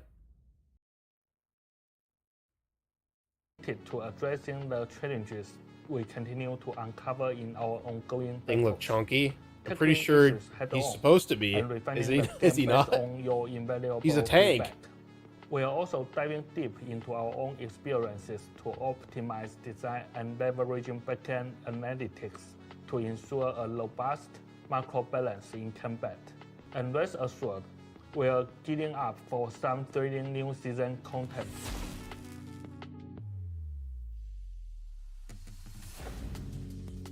Now, let's dive into Season 1, Internal 9 Force. This season will featuring 4 all-new playable characters as the Fantastic Four burst onto the scene to free New York from Dracula. Alongside them, we're unveiling 3 dazzling new maps. 3 new maps? Oh my god. Empire of Internal 9. That's like double. They're like doubling the maps in the game. Internal 9 Central Park. Season 1 will be 3 months long journey divided into 2 thrilling halves, each lasting 6 or 7 weeks. In the first half, we will introduce Mr. Fantastic and Invisible Woman, a new convoy map in Empire of Internal 9. Oh, okay, so they're dividing it into parts. Mode to match within the Sanctum Sanctorium. We will get into the second half of Season 1 when the time comes. Our narrative team is also unleashing the first defined chapter in this electrifying new saga that's sure to captivate. The Dooms have cracked the foundation of these multiple timelines. Now we'll dive into the threads in each. As you may have read in the lore page of your favorite characters, the New York of the present timeline has fallen under the unholy control of Dracula, who has taken the power of Colombian for himself. The chilling curse of Eternal Night looms large while the dark power of the Dark Hole waves a web of chaos. Science and magic will need to come together to conquer this new threat. Each piece of our epic seasons builds a thrilling chapter in our ever-expanding game, coming together to go beyond just a background story, but forming our unified Clone-verse saga. And now, let's talk about the Battle Pass. As previously stated, the Season 1 Pass will feature... Oh, Van Helsing? Is that a Van Helsing Wolverine skin? That goes kind of hard, I'm not gonna lie. And excitement of Season 0's pass. The theme? Eternal Night Force, of course. This pass is loaded with 10 stunning costumes and their related content. Yeah, Gabby's excited for that. The pass is set at 990 lattice, and you will receive 600 lattice and 600 units back by completing it. We've also designed a unique mechanism for Battle Pass and Chrono tokens, ensuring that luxury Battle Passes never expire, and that tokens purchased with lattice are returned under certain conditions. For all the nitty-gritty details, be sure to check out that talk line. We hope this design will elevate your experience. The Fantastic Four, Marvel's first family, and each heroic member is bursting with personality. And when is the new Fantastic Four movie coming out? The MCU one. We unanimously agreed that bringing them into Marvel Rivals in one giant-sized season was the way to go.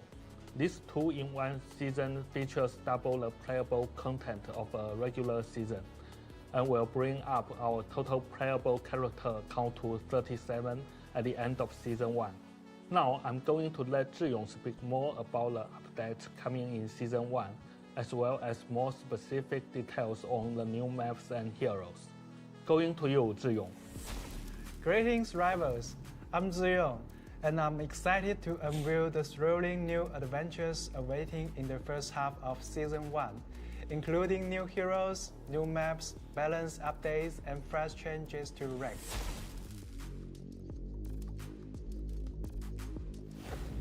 The legendary Mr. Fantastic and the brilliant Invisible Woman will join the ever-expanding roster in the first half of Season 1. Mr. Fantastic is a duelist. As the master of elasticity, he harnesses his incredible powers to reshape his body and outmaneuver his foes. Invisible Woman is a strategist. With her mastery over psionic energy and force fields, and step into the fray with her wits to shoot allies and confound enemies. Stay tuned for an action-packed trailer that will showcase these iconic heroes in all their glory.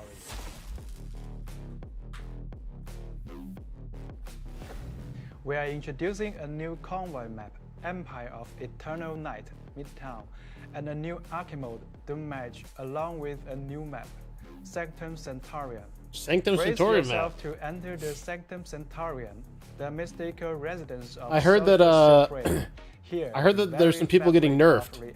I forget who. And falls within the astral plane, creating a wondrous and chaotic battleground. Here, 8 to 12 players will engage in combat across this mystical mansion with the top 50% claiming victory. Traverse through the omnipresent portals to unveil unique strategies in this spellbinding battlefield.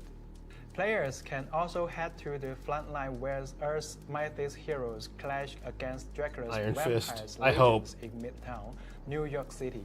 Join forces with heroes in a race to deliver the Fantastic Four's invaluable mechanical assistant, Herbie. From the Baxter Building to Avengers Tower, the last bastions against the forces of darkness. On this map, you will experience the form of destruction unique to the Empire of Eternal Night, recursive destruction, that lets you turn back the clock, reshape the environment, and create epic new opportunities for victory. That's kind of crazy. Oh, right here, Hero Ballads. As Season 0 closes, our tallies analysis, along with player feedback, has revealed a rich tapestry of team compositions in regular matches. I did see that, Amber. Showcasing exciting diversity. However, as rank levels climb, shield and range heroes combos seem to have become our first meta, with range duelists particularly dominating their lineups. In the first half of Season 1, we will be making crucial balance are they gonna nerf Hawkeye, please? Nerf Hawkeye. Exciting. Firstly, we will be slightly turning down the prowess of formidable range duelists like Hela and Hawkeye. Oh, let's go. Ensuring all range heroes have a Hela and chance to Hawkeye shine. nerf. I'll take We those. are also enhancing the mobile type vanguards like Captain America and Venom, empowering them to charge Oh, into Captain America battle and Venom protect buffs. their allies with renewed vigor. Additionally, we are boosting the capabilities of heroes that shine in specialized compositions, like Wolverine and Storm, to ensure Yo, they are Wolverine the cornerstone buff, of Gabby! unique strategies. As for Cloak and Dagger, we are elevating their potential, making them more formidable in diverse team setups. Cloak and Dagger buff Also, too. The detection range for Jeb the Landshark's ultimate ability will also be fine-tuned to better align with early warning signals. What does that For mean? the full breakdown of adjustments, keep What does your that eyes mean? peeled for official updates and the upcoming update to the official website.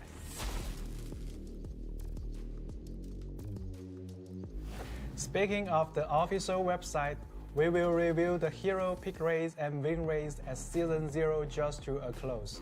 For quick match, PC and console stats will be merged since players from both platforms can compete together. In contrast, competitive mode will feature separate stats organized by rank for a clearer Magic. understanding of battlefield dynamics. Expect this Magic in-house doesn't to need a drop buff. You every just half season. you just need to get better at playing her. Adjust With the classes. dawn of Season 1, That's what they're we saying. will That's what the reset devs are saying. competitive ranks. Based on your standing at the end of Season 0, prepare for a drop of 7 divisions. For instance, if you were a Platinum 1, you will embark on your Season 1 journey from Silver 2. Really? In Season 1, we are introducing a brand new major rank, Celestial. Celestial. This elite tier features Oh my 3 God. divisions and stands They above put a new Grand rank. Master and below Eternity. Interesting. With this addition, we aim to provide a seamless experience for our top players.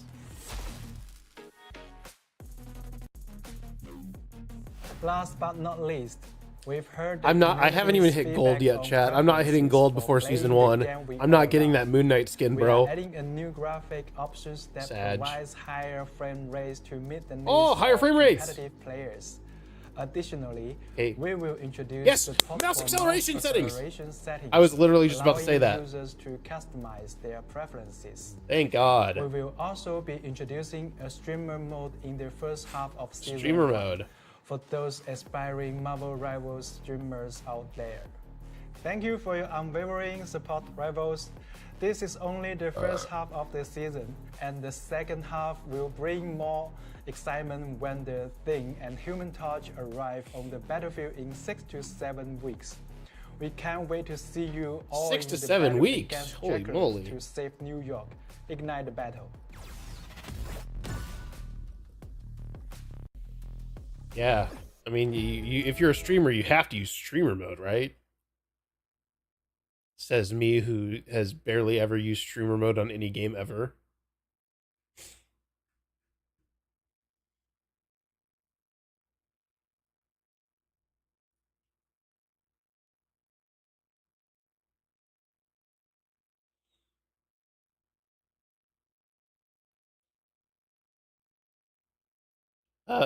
Wait. Sony's doing a CES press conference. What's that about?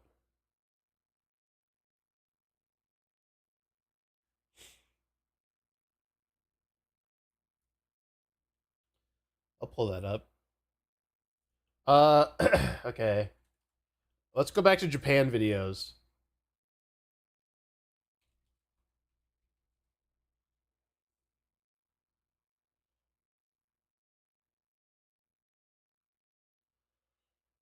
Let's see.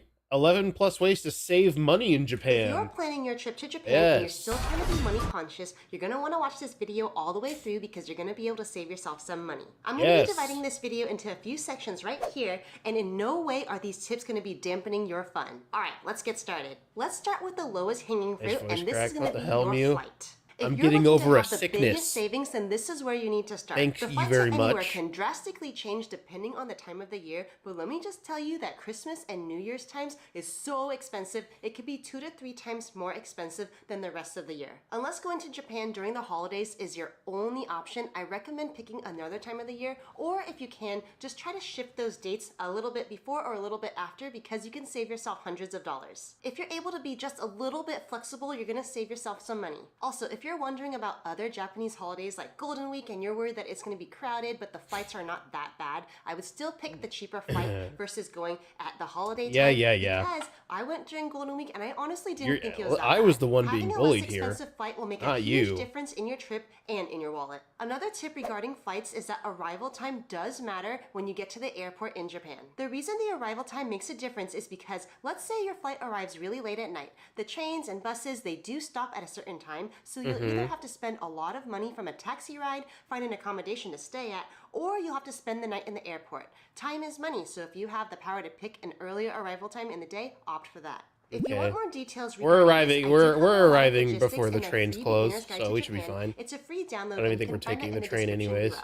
Also, if you like what you see so far, I would love it if you would click that subscribe button. Here at Build Your Moxie, if I'm not talking about travel or Japan, I'm talking about van? money. Nice. I like to be good with my money so I can travel to Japan a lot. Okay, on to the next tip. After the flight, the next best place to save money is going to be your accommodation. When you're in Japan, you can go cheap, or you can go very expensive. There's capsule hotels, love hotels, ryokan type hotels, hostel type hotels, Airbnbs, and also regular hotels. I'm gonna and take you can Marco go to a very, love very hotel. cheap. You just have to search around for the price that you're comfortable with. For us, we like to look on booking.com because we feel like we can get some good prices. There's also a little hack that I've heard, but I've never tried it myself. What I've heard is you can change your VPN to the country that you're traveling to, so Japan for instance, and you can actually get cheaper flights and hotels there. I've heard it works, but I've never personally done it myself. There's a lot of creative ways to save money out there, but I wanted to mention something. No, Just because we're you not found driving the accommodation van. It's that a is van. really cheap, Someone, or a flight you know, that's someone's gonna really drive cheap, it for if it's us. not part of your travel style, you're gonna be miserable. So just because it's It's super just. I affordable think it's does just not always for. mean It's it's just right for the airport. Here's an example. When we It's went just to for our. Singapore, we wanted to You know, try it's one it's of for those us tiny to get from the hotels. airport So we to stayed our in one of those little capsule Airbnb. hotels, and it was really cheap. It was like under $30 a night. It was incredibly clean, very beautiful. It was comfortable, but here's the thing. I need a lot of space, and I was pretty much over it in 2 hours. So we had to stay there for a few days. It was not that great. So I really wish I just listened to my own advice and just done an actual hotel. So that's why I wanted to mention for you, if you know that that's not part of your travel style, then don't make yourself miserable. I don't want this video to get too long, but in that free beginner's guide to Japan, I do cover some hotel tips. So honestly, if you can just stick to the first few tips I've mentioned, you're already doing so good. Okay, next tip. There are thousands of things that you can do in Japan, literally thousands, probably millions of things you could do, but I wanted to mention the this. hell, If Muse? you're looking for an excellent way to feel like you don't have to You don't spend have a money, case. honestly, get on the subway and Because just go for an I didn't adventure. do that. Get off at every I was stop. the one Some being of the bullied. best places that we've found and some of our most favorite By places you. we found because we've explored slowly. So what you gotta do is just walk around, take it slow, absorb in all that Japanese culture. It is so much fun. That's our actual favorite way to travel. Oh, she had one of and those I fancy highly travel recommend you just give cameras. it a try. I Alright, forget what they're next called. tip. The If you Osmos are or gonna whatever. be booking a popular attraction, and I'm talking Shibuya Sky, Teamland Planets, Tokyo Disneyland or Disney Sea, Tokyo Skytree, and one We of have those really one. popular ones you see on all of these I socials, knew you you're gonna guys wanna had make one. sure I you get thought, that at a good price. like I saw How I like to them. book my I flagship saw vacations them a few months ago. I don't know if James. I thought he like returned them or something because they were gone. They were like fucking. I haven't seen them when I was over there last time. So I thought he like returned them or something, but I knew he had them at some point. Should we bring? I don't know if we need a. I mean, I guess if you want to bring them, you can bring them, but I don't know if we really need them. If you want to record stuff, we used it in Canada. I kind of don't like it. Really? I don't know. I've never used one, so I don't know how they work, but I've heard they're pretty decent cameras. I mean, you can bring it if you want. I'll play with it. I like to book through something called Klook, who is the sponsor of this video. If you don't know what Klook is, it's an activities-based Klook! Oh my god, we use Klook. What you We do is use you that. find your activity, you find your date, you buy it, and then you get a QR code to scan it when you get to the place. It's super easy, and there's a bunch of languages and different currencies, and there's no international transaction fees, which is pretty cool. I use Klook for all my Japan trips. I use it for my Yeah, shuttle buses. Team I get it for my Team Labs Shinkansen Borderless. tickets now. You can get hotels there. I use it for all my excursions like Mini Pigs and Tokyo Team Lab Borderless. They have sushi making classes, glass blowing classes. They have rickshaw rides that you can reserve. You can even go to a sumo wrestling show if you want. And right now they're celebrating their 10th You want to go birthday, to the so they're Stinky having a Feet huge Team sale Labs? throughout What October. the So there's a fuck lot of does buy that one, get mean? one. And I think I saw that What the hell is the Halloween was Stinky like Feet 40% Team off. Labs? There's a lot of deals going on. So if you're going to Japan in the next I few think months, I think try I'm and look at okay. the sale because you can save up to 60% off. I'll have my link in the description below as well as a discount code for you. If you do miss the sale, then I highly recommend just signing up for their emails because all throughout the year they have all these flash sales. Team Labs Planets?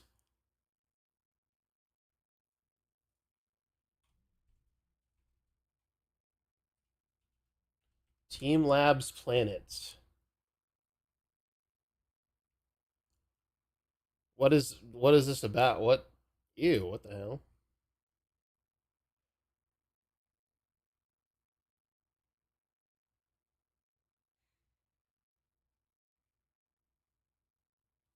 You have to take off your shoes, go up a water conveyor belt, and everyone's barefoot.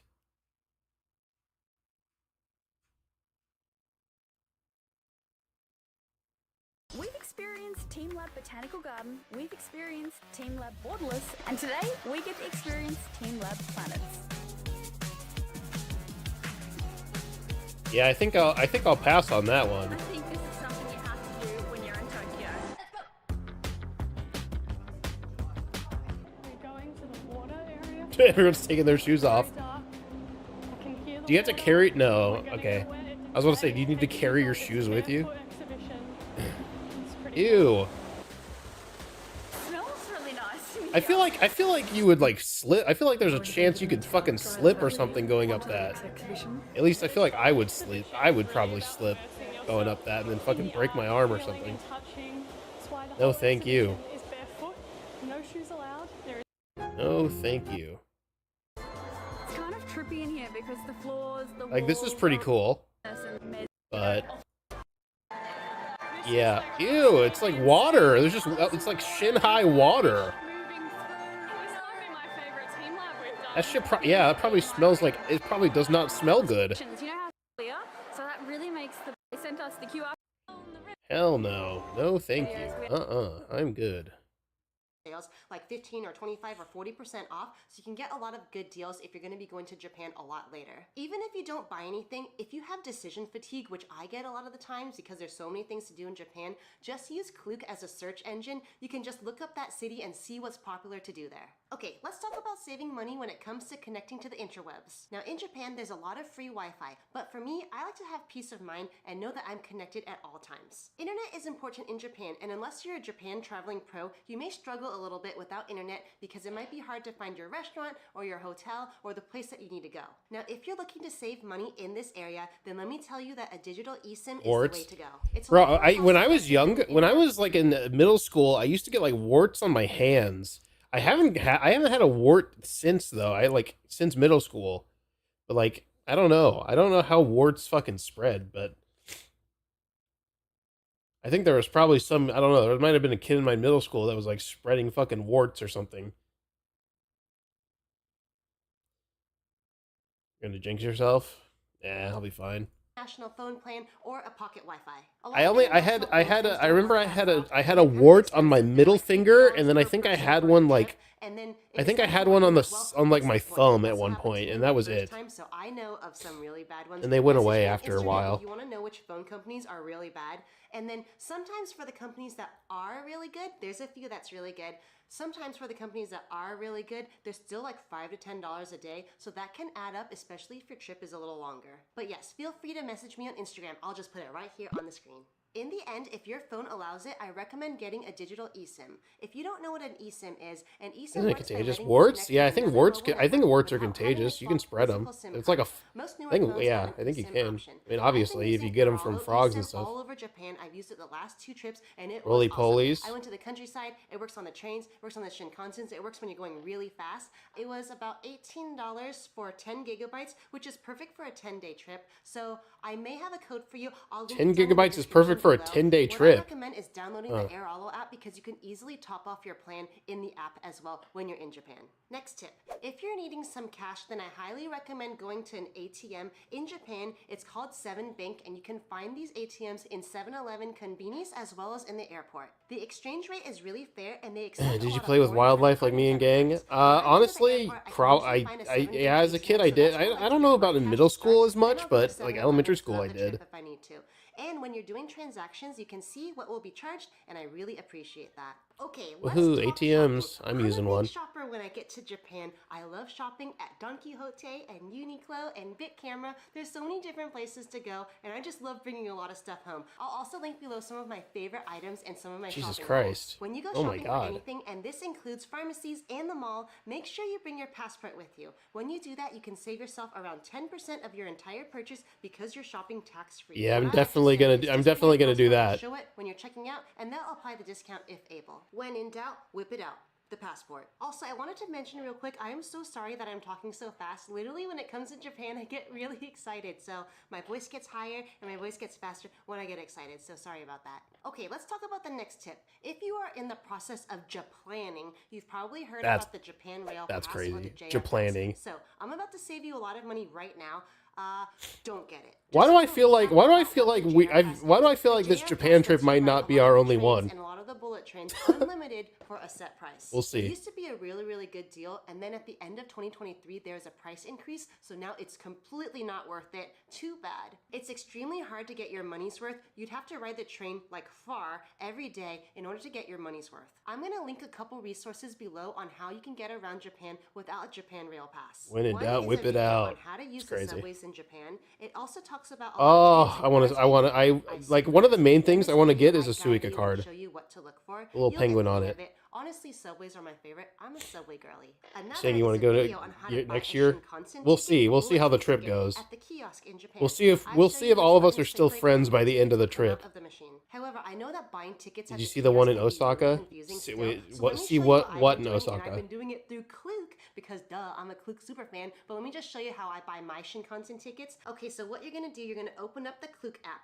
You're gonna be searching up Japan Shinkansen and train tickets, and then what you do is you just put in a place. Let's say we're going from Tokyo to Osaka. Go Tokyo to Osaka, put the departure date Listen, in. it's You're just a gonna J, click just a search, J. and all you do is you just scroll at the price that you want. And the good thing is, once you buy this, you can actually just get a QR code from the app, and then you go scan that in one of the ticket machines, and these ticket machines are Oh, going she to be leaked at her all the email. major train stations. So it's going to be at Shibuya Station, Shinjuku Station, Tokyo Station, Osaka Station, Kyoto Station. You get what I mean? So this is how I've been reserving my Shinkansen tickets ahead of time. You may be able to try the code. It might work, the one I put in the description below. Ikoka. But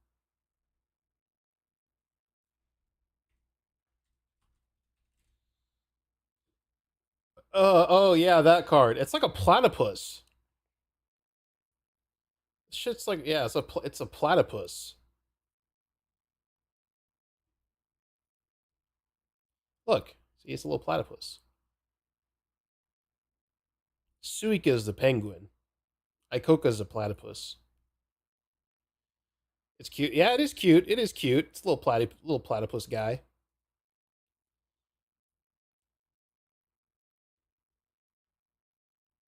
Harry the platypus? pretty much when you buy it through Klook, it is easy peasy lemon squeezy. Okay, next tip. Let's talk about food. Now, when it comes to food in Japan, literally everything is so affordable, so you're not going to have a lot of money saving food compared to everything else I talked about before. But here's just a little tip. If you're going to be going to food, let's say like a I'm literally just like not eating. I'm not eating it. I might eat on the plane a little bit, but I'm fucking saving room in my tummy for when we land. Lunch and dinner, but the prices are a lot cheaper. So this is just a fun tip I wanted to share with you. You're gonna end up going to the konbini anyways at nighttime, so you might as well just eat your fancy lunch at lunchtime and then do whatever dinner, go to ramen or go to conveyor belt sushi or just eat the Ramen. konbini. Save Yes, yourself a little bit of money ramen. if it's a fancier place. Also, this is only sometimes the case, not all the time, but it's still worth looking into. Okay, the next tip is a really random tip, but I wanted to mention that if you're a Excuse me. sushi lover and you're still trying to be cost effective, and let's say you're a college student and you don't have a lot of money and you really are on a tight budget, I just want to say that when you go to a conveyor belt sushi place, I literally left every single time full and happy. I am a and I was sushi lover on a surprised every budget. time how little money that I spent. Conveyor belt So if sushi you're does a sound sushi like lover, something I would want to totally do. try the conveyor belt sushi. But honestly, I so much definitely am food down and for it's so conveyor belt affordable, so sushi. just go and have fun. If anyone else Okay, next is. tip. When it comes to traveling in Japan, time is money. Do your research ahead of time and save yourself some time and some stress. If you would like, I have a free travel budget and planner that I'll have in the description below. Alrighty, thanks for talking money and Japan with me, my two favorite topics. I'll link more on the screen right here.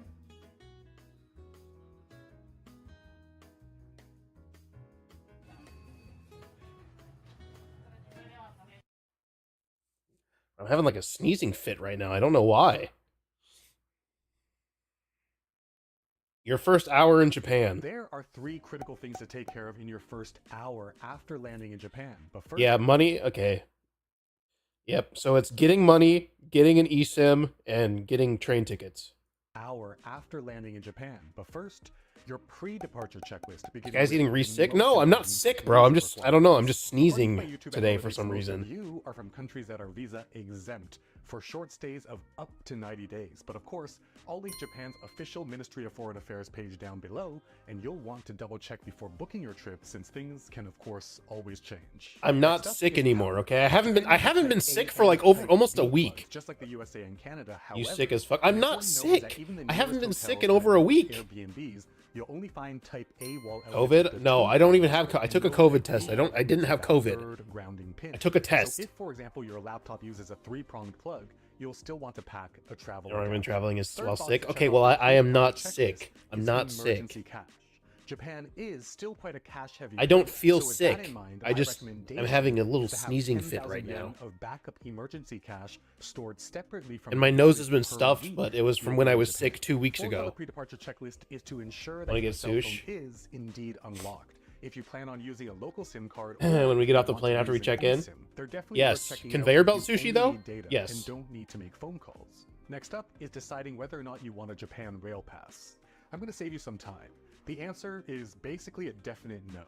They recently jacked the price up, so unless you're literally taking the bullet train to a different city or prefecture every single day of your trip, don't even bother with that noise, even if you find it discounted online. What's more, with several domestic budget, Wait, what did you say? is definitely worth checking out if you only need data and don't need to make phone calls. Next up is deciding Oh, whether or JR not you want a Pass, Japan yeah. Rail Pass.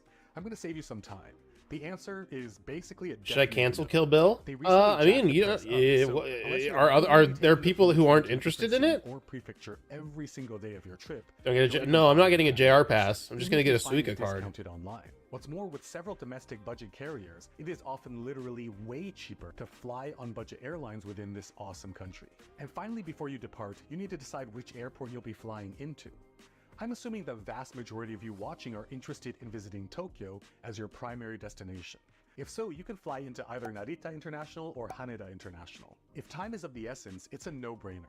Haneda is, as you can see, I'm gonna be real. I feel like it would have been better for us to just take the bullet train back to Tokyo and just go for straight from Tokyo to instead of flying out of Osaka. But you know, you know exactly why Narita is my outbound airport of choice. Okay, with the 5 items on the pre-departure checklist done, let's shoot over to the plane because we just hit cruising altitude a few minutes ago, and shortly thereafter, the cabin crew came around to hand out 2 different cards.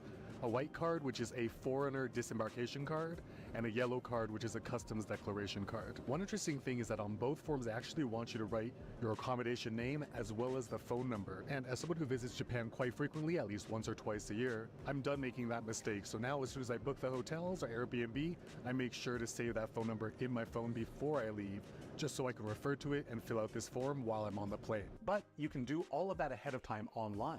I'll link the easy-to-use website down below. Amanda's doing that? You may be wondering why I do Yeah. not use it. It's because, look, you have to create an account. Ugh. So, yeah. Personally, I just fill the two forms out on the airplane. Alright, wheels down, gate anchored, and if you are flying in internationally, you will find yourself here at Terminal 3 of Haneda International Haneda! Airport. That's where we're flying The in. crowd and the yellow arrival signs, and once you Haneda! navigate to the immigration hall, you will pass through a thermal heat signature detection Quarantine? kiosk that makes sure that you're not running a fever, after which Yeah. you line up There we go. for That'll registration. prove I'm not 10:30 sick when I a.m. go on through that. Sunday, and the It'll lineup prove was I'm not very sick. long. More than 300 deep when I got there, but surprisingly, it only took 25 minutes for me to get to the front of the line. Getting to the immigration officer, you will hand over your passport and either that white disembarkation card, or if you completed your disembarkation card online beforehand, you'd present the Whoa, QR that code water's onto your passport cold. and jump You through are. all of those I'm not. standard hoops. I'm Once literally you're through not. Immigration, right away is baggage claim, and if you have checked baggage, you will claim them, and immediately not sick past anymore. the baggage carousels is customs. As you can see, you can either scan your QR code if you did it online, or submit the yellow paper version you filled out on the plane. Once you're through customs, there are 3 things to take care of: money, communications, and Hearing your voice. transportation I to the was city. sick. I was Money. sick There are last international week. ATMs freaking everywhere, but if you'd like a visual, check it Like out. 2 weeks After ago. submitting my yellow customs I'm just declaration getting form, over it going still. left at the I'm not customs sick back though. search counter and through the sliding doors is the Tokyo Welcome Wall. For a bird's eye view, that welcome My wall voice is right just here. recovering from Heading being out, My sick. recommendation is to use the 7-Eleven Bank's ATMs, which means you'll hook a left turn where all these people are waiting, hug the wall, and it'll be the ATMs right Like, here. I was sick choose on 7-Eleven Christmas. ATMs because one, they've got I'm just- all of these languages of the statistically highest number of foreign visitors. 2, they capture the widest possible gamut of global interbank networks like Plus and Cirrus. And I don't know, 3, dude. because of the transparency. It first displays their own usage fees, and even still, before you actually commit, it shows this complete breakdown of all of the accounting, including in your local currency. So for me, as a Canadian, I can see in the Canadian currency I'm most comfortable with what is precisely being withdrawn from my Canadian bank account. With cash out of the way, we can move on to communications. Again, if you're roaming or using an eSIM, you are good to go and can skip to this timestamp. But if you want to grab a local SIM card or rent a pocket Wi-Fi unit, heading back to that Tokyo welcome sign as our point of reference, instead of going left to the ATM and currency exchange, you'll hang a right and go down this hall. On the right side of that hall are 2 storefronts, Anyphone Japan and Mobile Center. You can price compare, but both will be I'm not essentially the sick. same. I am After not all, sick. They're literally right next door to each other. There's no way that I'll just there's offer no way one I short would line. get sick Before over heading 2 on, weeks I just ago want and to still be revisit our sick lovely today. Level 2 arrivals hall map.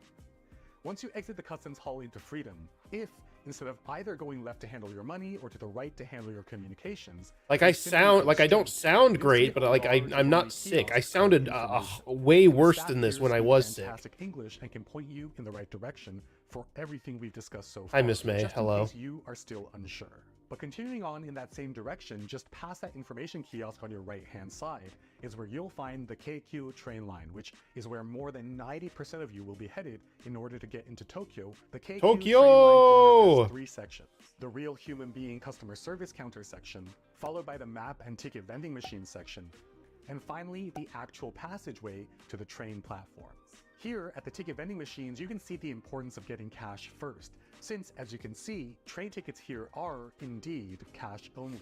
If you're headed to Tokyo, the ticket that you'll want is for the trains headed to Shinagawa Station, which is a Shinagawa. station in metropolitan Tokyo. It's a hub that connects to the JR lines, as well as the green Yamanote line that forms a ring with stops at many of the most popular areas of Tokyo. One disappointing thing as of the time of recording this video is that sales for the incredibly convenient Suica and Pasmo cards have been temporarily halted to visitors. These cards, like this Suica card I have here, is so convenient because you just tap in and out of train stations, buy things at many places, including convenience stores, Is it coffee still shops, like? and Can you many still not retail buy shops this as or well. no? I don't know. Unfortunately now, only the so-called Pasmo passport is available to visitors. It costs 2,000 yen, or about $15 at the time of recording this video, where you have a non-refundable 500 yen issuing fee for the card itself, and the remaining 1,500 Please. yen is a usable balance. Please, I want a Suica card. Like a standard Please. Suica or Pasmo card, you can top it up as you need at any train station self-service machine. I've linked the official Pasmo passport site down in the description below, which will answer every question. Fucking you may have. Sanrio This is passport, naturally guiding us Pasmo. to the last part of this video, which are a few very useful tips, especially for first-time visitors. Tip 1 is if for any reason even the Passmo passport happens to be sold out when you arrive, buying individual tickets every single time you use a train or subway is still very simple. Check it out. You'll see these machines amply available at every train or subway station. Walk up, select your language, use the touchscreen keyboard to search for the station you want to go to, tap to select it, and use cash to pay for that single ride ticket. It'll spit out and you can use it to enter the gates and head to the platform to board. This bleeds directly into tip 2, which is do not throw away your ticket after you get through the gate, because you will need it to exit the destination station as well. At your home country, you may only need a ticket to get on and can exit any station you please, but at least in Japan, you need the ticket to get in and out of every subway station. That's interesting. Tip 3 has to do with coins. As mentioned earlier, Japan still has very cash-heavy spots, so naturally you will find yourself with a pocket full of change. I got a pocket full of change. You will need snacks or water or even full meals from Japan's incredible convenience stores. When you have a ton of change making music in your pocket or purse, go to specifically any of the thousands of 7-Elevens. Other convenience stores have what I'm about to show you, but 7-Elevens have implemented them at all of their locations. Haichu Premium. Head to the cashier, What the hell? and when they I'm gonna have to get me some of those while I'm there. Your change. Literally dump every single coin you have into the coin reservoir, and it'll automatically deduct what your items cost, and then consolidate the rest into the smallest number of coins it can to return to you into the change bowl. Freaking awesome. My final tip is to consider packing light, because you will be shocked by how few escalators there are throughout their incredible transit system. Check this out. I'm at Shibuya Station, one of the planet's busiest stations, and in many spots you'll only have stairs. And look at these poor people lugging luggage up and down long staircases. So yeah, traveling with just a backpack is definitely a recommendation, but if you find it a challenge to pack light, you can alleviate those worries by watching this video right up here.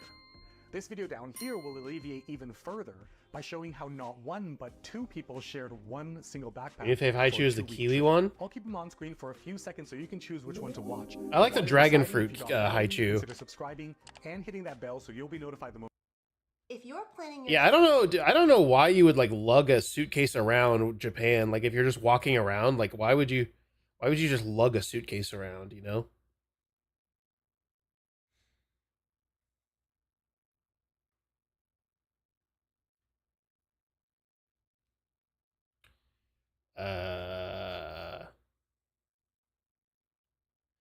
Yeah, look at this abroad, this freaking abroad in Japan ass thumbnail. This one kind of too.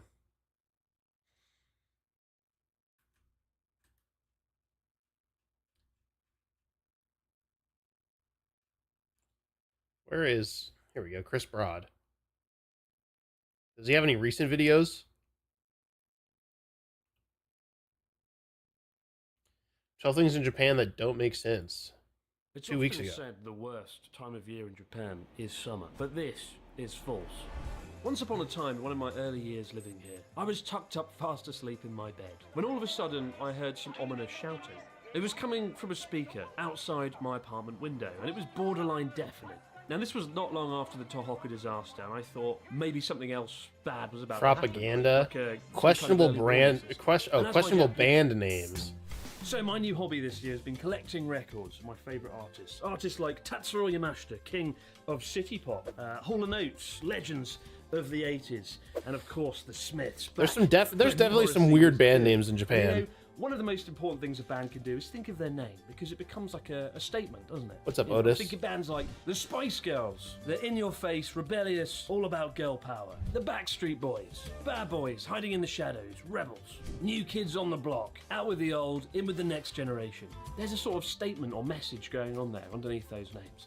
Now let's do that with Japanese artists. Artists like Bump of Chicken.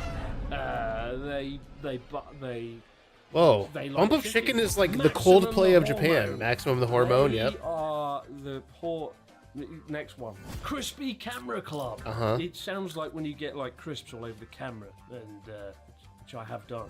17 years old and Berlin Wall. Oh, it just sounds like a historic experience. Oh. Touch My Secret. Yeah. that Touch My doesn't Secret. Sound very good, does it? Yeah.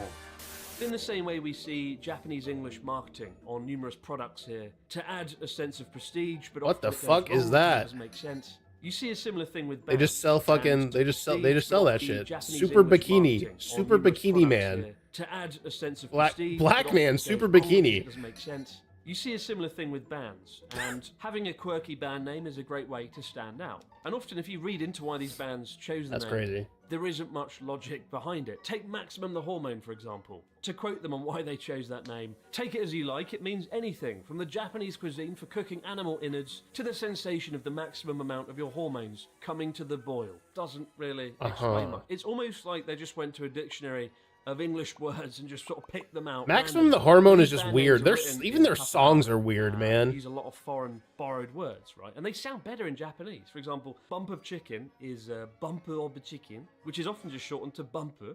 Sounds kind of cool. Maximum the Hormone is Maximum the Hormone. Like phonetically, these band names sound kind of cool, and I think Bump that of is Chicken- where Bump the of band Chicken names makes some good emphasise on songs. sounding good phonetically rather than having any implicit meaning. And many artists here don't have to worry Plastic about going Tree. international. People just want to focus on the domestic Japanese music market, so they don't need to worry about having an Creepy embarrassing or Nuts. What about slightly odd Creepy connotation Nuts? overseas. And When's honestly, he gonna when you talk think about of half Creepy the Nuts? Bland, boring, rubbish band names we have in the West, like Westlife, Little Mix, Five. Absolutely boring. Give me Bump of Chicken and Crispy Camera Club any day of the week. One of the greatest. What about pleasures in Penguin life is walking into Research? a car showroom, That's a picking Japanese out a band. car and buying it there and then, driving it home, wind in your hair. That's the personification of freedom right there. And in Japan, you can't do that. You can't have your freedom. Because when you buy a car here, and I'm not making this up, you have to prove that you have a car parking space by sending the local police round to measure it with a tape measure and report back to the car seller that you do indeed have a What about the space. I'm Peggies? not making this The up. This is Peggies. a real rule. A real thing. It's called a shakosome, and without it, you ain't getting a car. Now there are some Going to a maid exceptions. cafe? Most notably, K No, cars are man. exempt from this, which is why I mean, I don't know if we're going to a maid cafe or not. and ride off into the sunset. Might. Just because K cars are smaller. And the second exemption is in some rural areas in the countryside where it doesn't really matter if you have a car parking space or not. But Japan takes parking very seriously because it kind of needs to, if you look at just how damn dense a typical Japanese city is. Like, I didn't realise until I went back to the UK just how fucking chaotic and messy British roads are, with cars draped along the roadside practically like decoration. Whereas in Japan, every car has its space, either tucked away in a driveway or in a car park. But it's a consequence of modern living and very dense urban spaces, Oh, yeah. and it kind of makes sense at the end of the day. The price of freedom, unfortunately. But what is freedom? That's a different video, I'll do that next year.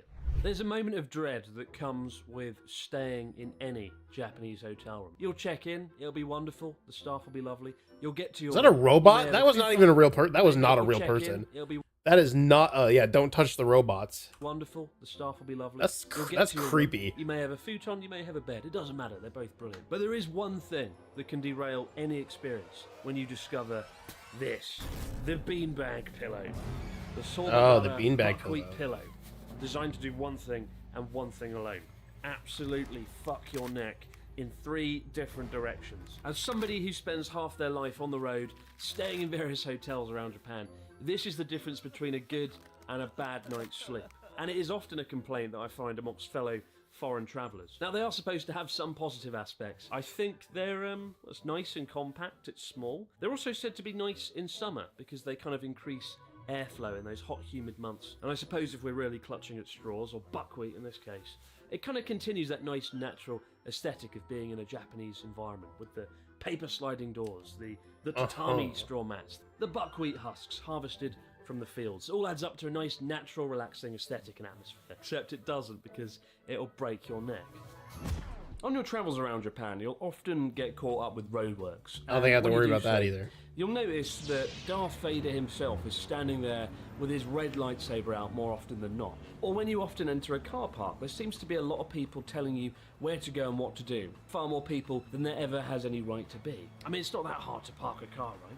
Well, I suppose it depends who the driver is. After all, some people have more difficulty than others. Yeah. But I remember at school... I we studied definitely don't think I American could history, sleep on a and, much of pillow America like that. remains an enigma to I me. need Things soft like pillows. Meatloaf, eggnog, Chuck E. Cheese. Yo. I still haven't worked out what the hell that is, and I'm not sure. Chuck E. I'm ready to Cheese. know. But we learned about 1930s America. The country had just imploded, unemployment was running rampant, And to try and keep Meatloaf, unemployment eggnog, and down, Chuck the E. government Cheese, started man. hiring people I love for those lots of things. wacky and slightly odd jobs that didn't really make much sense, or had almost no value in the grand scheme of things. For example, standing in the street holding balloons. If you trying didn't to have at keep least the one birds birthday away, party or at Chuck E. making a Cheese, mess on you know, in purpose. your life, It like was what all are you about what stimulating what the are you economy, like doing? getting people out there, keeping unemployment down, and maintaining that social order. And Japan operates in a very similar way. The country has an amazing track record when it comes to unemployment. And a big part of that are the menial jobs people. I think I want had to my do as a 5th result. Now, you birthday could at Chuck E. argue having lots Cheese. of workers Me and Ethan's 5th working birthday. around a roadwork site isn't such a bad thing. And yet, And you know it can be my mom organised, made you know. Sesame But by Street keeping people in cupcakes. these jobs, it keeps unemployment down, and you find that Japan always prioritizes kind of social harmony over profit, and I think that's quite a nice thing. It's a little bit socialist in some regards, but it seems to have worked for the most part. I wonder if I can apart find from pictures these of it. massive There might be public pictures of it debts. somewhere. That's a story for another day. Now, one thing that doesn't make sense is using the internet without secure access, and that is where today's sponsor is Ad. ExpressVPN. I recently had a friend visit here in Tokyo, and they stayed at a hotel that seemed to be quite focused on foreign tourists. And in the morning, they had a fine let me see. Let me see if I can find a bacon, photo. sausage, toast, you know, the works. But my friend isn't really a fan of bacon, and they asked, "Oh, can I have another egg instead?" You know, not an uncommon request, right? And Nope. the Japanese waitress looked at her. They don't. You really cannot do. You really like can't do substitutions in Japan. Like they really like they don't do that there. So hopefully everyone's aware of that. That's going. With a sort of perplexed expression and said in English, "It is impossible," which sort of threw my friend off, partly because of the aggressive tone, but mostly because in a country famed for treating the customer as a god, it somewhat felt at odds with that philosophy, right? While customer service in Japan is second to none, there is no doubt a lot of aspects of it are fairly rigid and fairly inflexible. Most notably when it comes to food, like standardization, efficiency, uniformity, quality control, are things that always trump kind of personalization when it comes to the Japanese dining experience. And I really don't think that that is a bad thing. For example, many people love the ramen chain Ichiran because you can customize the ramen in several thousand different ways, different sauces, different spices, levels of garlic. But I think many Japanese people wouldn't see that as 1,000 different ways to customize their dish, but instead 1,000 different ways to fuck up a perfectly good bowl of ramen. And I agree with that. I don't want to personalize the ramen. I want it the best possible way, where the chef knows the right balance between the ingredients and the flavors to get it right. And that's why we have expressions like omakase, I'll leave it up to you, I'll let you decide. The chef always knows best. So that's kind of why customization isn't such a big thing in Japan compared to the West, and why it can be a little bit awkward when you choose to go off script in certain situations. It is impossible.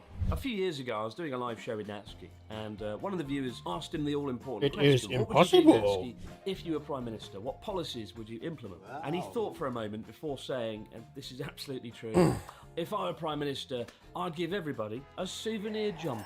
Isn't that lovely? A souvenir jumper. Jumpers for 125 million people. I want to live in a world where leaders implement policies like that. But in some respects, as well as being thoughtful, it was rather pragmatic, because in Japan, there's no bloody central heating. Japan has given the world robots, bullet trains and Walkman, but for the most part, paradoxically, there is no central heating. There are no radiators. Now, the country does have localised kind of heating devices like kotatsu tables, which I won't deny are very cosy and fun to sit under during winter. Although I also won't deny I would just rather have a warm room than a table that's hot and everything. Okay, I couldn't find any If photos. you live in the Japanese countryside, you get used to the scent of kerosene. Who is the heaters. likely person to Very crash out in quickly some indeed. capacity on this They do trip? heat up I the don't room know. fast, Me, but they are maybe. very dry, and they will give you a little bit of a headache. Yeah, I love the Also, cold this year, too. when I love Connor and cold. stayed in the ryokan, the traditional inn, without electricity. We at least had kerosene heaters to stop us from freezing to death. So why doesn't Japan have water-based central heating systems like radiators? You know, and the truth is, using heating systems that rely on wall-embedded pipes in a country that is the most seismically active nation Did on somebody Earth say equals meatloaf? bad I understand that results. reference. After a one bad earthquake and your entire house I understand might that turn reference, into a Muse. fucking swimming pool, as we found with the studio Fred back Darts. in 2022 when an earthquake burst a pipe above and led to the flooding of our beloved ramen shop. Thank God none of the water managed to reach the electricity. Things could have been. Oh, what if we get an earthquake while we're in Japan? That'd be crazy. Cool and well ventilated in summer for the most part. And Hokkaido, which is vastly colder, does have central heating and is better equipped than the rest of the country. And Lord knows it needs to be because it's fucking cold up there. Once upon a time, I was a teacher, and I remember Hokkaido. one of the fondest parts of my day was having a little quiet lunch at my desk. It was typically around 1:30 in the afternoon, and nearly every single teacher in the room ordered their bento from a local shop. And they came with these red boxes. Dude, Spencer is like my favorite Smosh member. For the day, and it would change I from love Monday Spencer. through to Friday. In the Any second year, I got video I quite see that has conscious Spencer in it, I about watch it. After a devastating health report and a doctor complaining about how awful I was. And in order to get fit, I decided to pretty much cut out rice, or to eat a lot less rice than I had been in the first year. And I would eat maybe half the rice and then close the box and leave it. And when you were done, you would pile them up with all the other staff lunch boxes in the corner of the room, and somebody would come in and collect them. Now, after a few weeks of not eating half the rice, one day a member of staff, awesome lady who used to sort of manage the staff room, came over and was like, "Oh, Chris-san, do you not eat your rice?" And I was like, no, yes, maybe. And she said, "In Japan, we don't waste food. Motai nai, Chris-san. Motai nai." I don't waste food. What's that? I Turns always out, eat. motai I nai always meant finish my don't plate when I waste eat it. food. I apologise for wasting the rice, and I never ordered the rice again. And I kind of understand why. You know, it's wrong to waste food, and it's wrong to waste rice. And yet, what doesn't make sense in terms of wastage is the sheer amount of packaging that most products come in. Whether it's That's individually true. wrapped I do, or yeah. sweets wrapped in plastic, then placed in more plastic. Japan like do be fucking having a lot of Russian plastic, Fabergé. things wrapped in Japan plastic. does have an unhealthy addiction to plastic. Yep, So yeah. Motai nai, but let's try and do that with plastic as well. Typically, it comes down to the beautification of products. People like to present such things, Yeah. particularly sweets, as gifts, as presents, right? And they like them gift wrapped. And I understand. Like look, it's like a box. It's like a box with plastic, and everything. Look, each of those things are individually plastic wrapped as well. Gifts as presents, right? And they like them gift wrapped. And I understand the hygiene aspects of wrapping an individual banana, but still, it is a bit wasteful, and it is at odds with the Motai nai culture that is so ruthlessly enforced. You know, as somebody who has nostalgia for the 1990s, as you probably guessed from my comments about the Backstreet Boys earlier, I love Japanese websites because it is essentially like going back 25 years.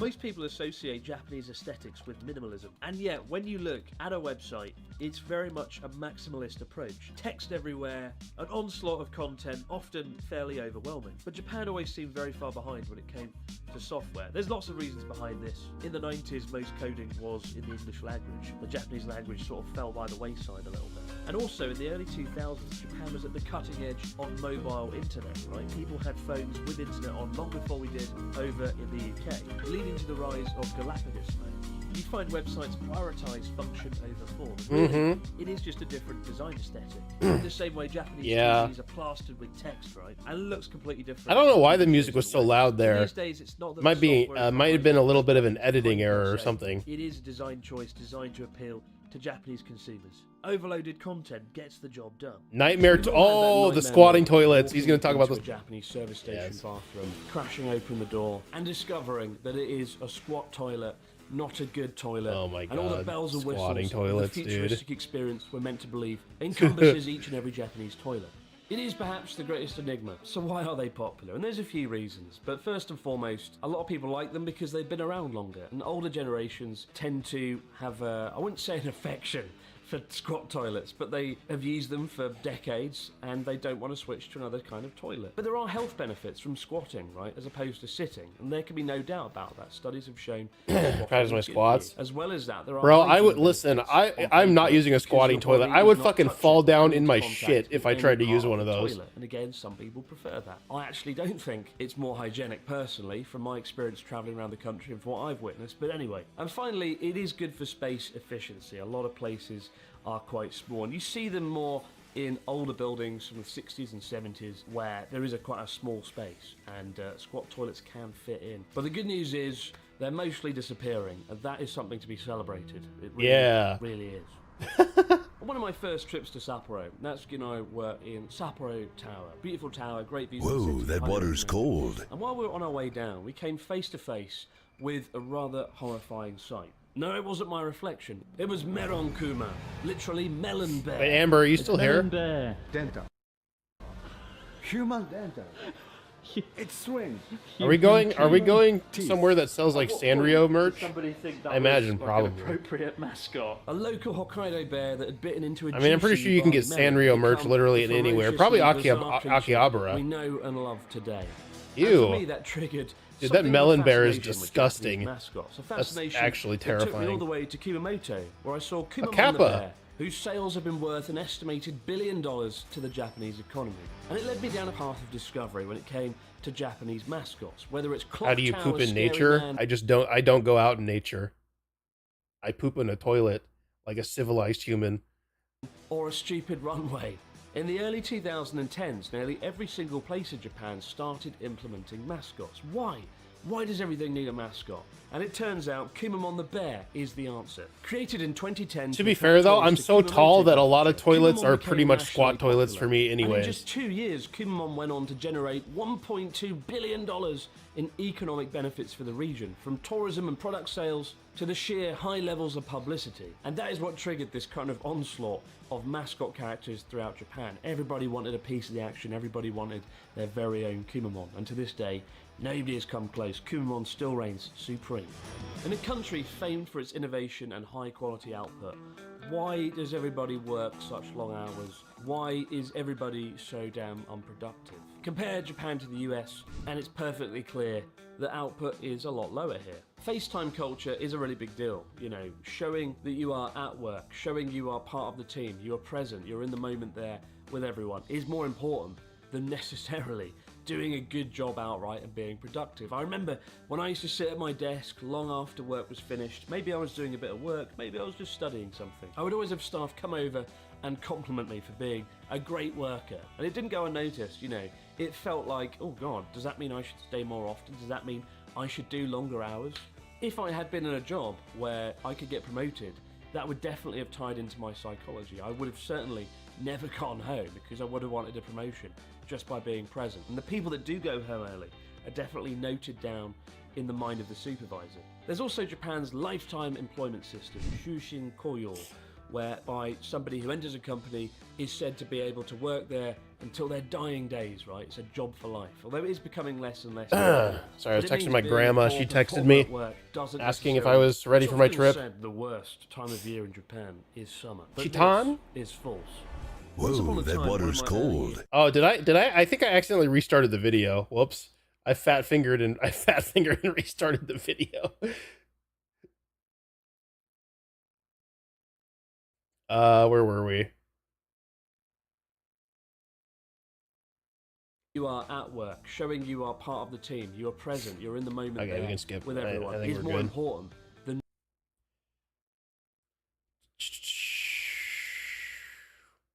Yeah, I don't think. I think I've already watched a lot of his videos. So he opened his own bar.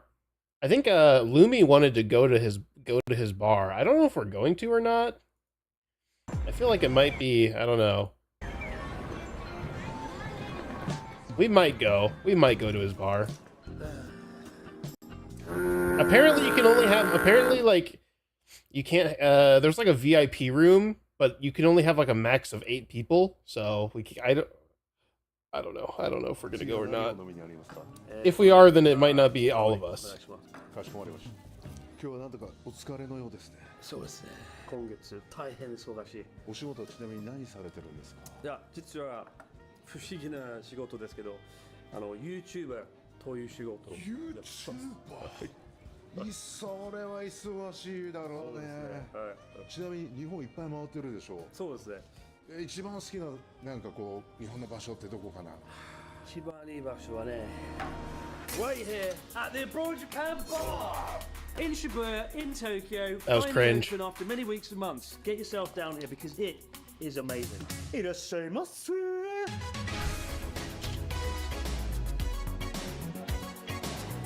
It looks very cramped in there too.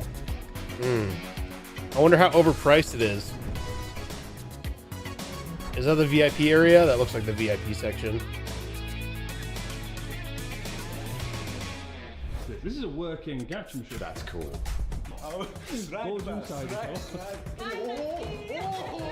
This is incredible. Wait, what? This is impressive.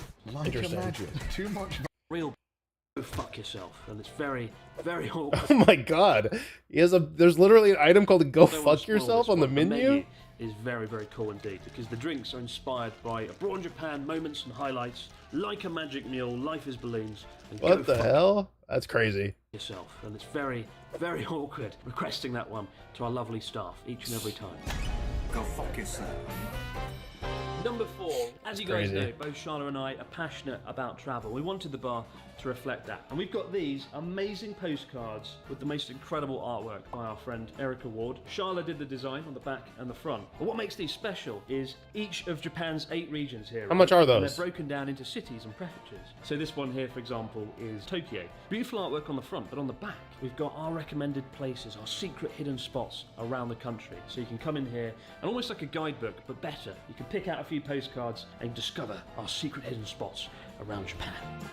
Number 5, possibly my favourite thing about the bar. The moment you step in, you hear it. You hear 80s music. And of course, we can't play it for copyright 80s reasons, music. but no, it is awesome. Probably the reason I wanted the bar. City Pop. After the cheese plate. You know, I kind of fuck with City Number Pop. 6, Charlotte absolutely knocked this out the park. She made these incredible frames with highlights, moments from across the Abroad Japan cinematic universe, from Natsuki the Pirate and very good. You might have seen Mark over on Charlotte's channel. I'm not too familiar with his cinematic universe, How the so last 2 weeks be? I don't think it really. Very good. So we You solely deserve. I know Connor. I know Sea Dog. I'm not sure Pete. I don't really know Pete. I've seen him in videos. Solely deserve. But I don't really know him. Yeah, we might check this place out. We might not. I don't know. It depends. If we have a night where we don't know what to do, maybe we'll go check it out. I wonder how busy this place even is. I mean, I feel like it might be kind of busy. I work at Lost. This guy works there. Very cool. All right. Different video time. 11 must-know Japan travel tips and what not to do in I 2025. just came back from an amazing 2 weeks trip in Japan, and today I want to share with you guys all the tips that you need to know if you're planning to visit Japan in 2024. These are He does all a the Twitch channel. updated tips that will be Hopefully really it's not helpful whole wheat, if Pete. you know before you go to Japan, or when you're planning your Japan trip. This will save you a good amount of time, money, and makes your Japan trip a lot more smoother. So in this video, we'll be covering about some useful apps that you need when you're in Japan. We will cover about the transportation, Apps, places huh? that you shouldn't miss, where to stay, and also some useful tips that will help you avoid some tourist trap and save a lot of money. So first thing first, let's talk about the airport. If you're flying I to downloaded Osaka, a then couple you're most apps. likely gonna fly to Oh, what Kansai apps did I Airport. download? But if you're flying to Tokyo, they have 2 big airports, which is Haneda Airport and Narita Airport.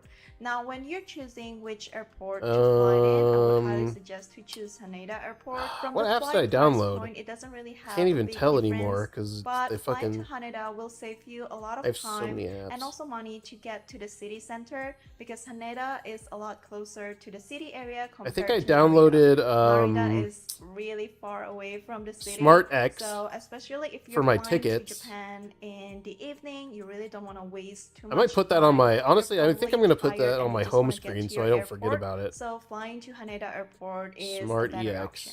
On this trip, I personally fly to Osaka first, so I landed in Kansai Airport. For my And bullet here are some of the train. tips that you want to keep in mind once you arrive at the airport.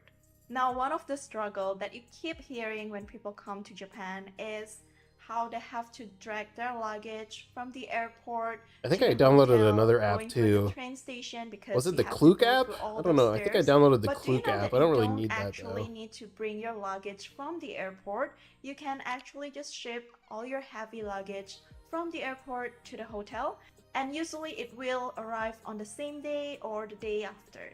So what you can do is you put all of your necessity in a smaller hand carry luggage, and you can bring it, and all of the heavy stuff, you can just ship it to your hotel. Yamato is the most popular one to ship your luggage across Japan. You can choose a same-day delivery or the next day delivery. So let's say that it's not time to check into your hotel yet and you want to go to explore another places or go to the restaurant. You don't have to worry about bringing your heavy luggage with you. And it's not just about shipping your luggage from airport to the hotel. If you're moving cities or you're moving hotel, you can also like ship your luggage from one hotel to the other hotel.